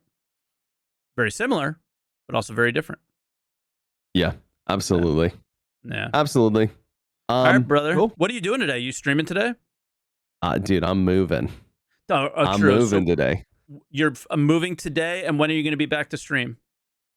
Tuesday morning. I don't even have internet till Tuesday morning. Okay, cool.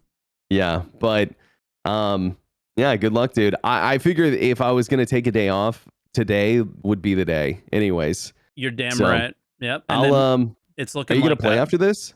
I'll talk to Emmy. We'll see, because this is the only day we get to like spend with each other. So I'll see how long I can push it today. But my plan is to try to get in. But I'm sure I'm gonna hit. Listen, I just beat the 19K boss, but now I got to beat the 60K boss, right? So this is like Dark Souls, man. There's a few more bosses to go. But, okay. Hey, yeah, well, man. good luck, dude. And yeah, if you get in, have fun. I will. Thank you, Burks. And All right, GG. yeah, man. Obviously, most of you guys know Burks, so I'll leave you Burks and I'll give you a little shout out. But the Burks streams on Twitch, twitch.tv/Burks, YouTube channel. Have you put out the guide yet? No. I've been too busy, honestly. Okay, gotcha. So keep an eye, like the best guides Today, in probably. the game. All right, so keep an eye out for new player guide there. Best guides in the game. This man right here.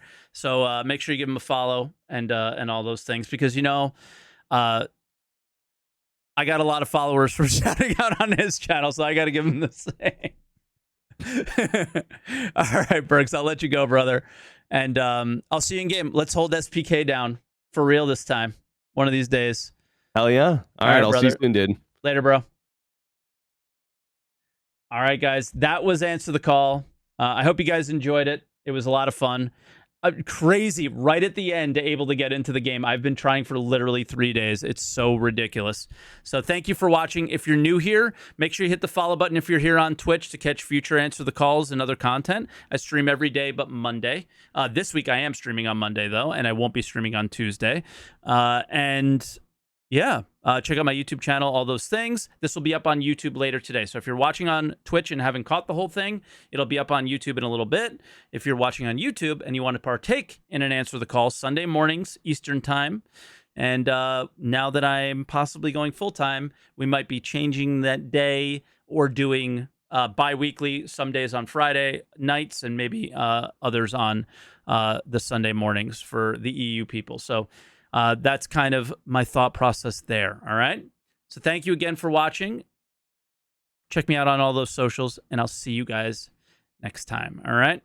I'll still be here on Twitch for the Twitch people trying to get in game, but for YouTube, we say goodbye. Bye-bye, everyone.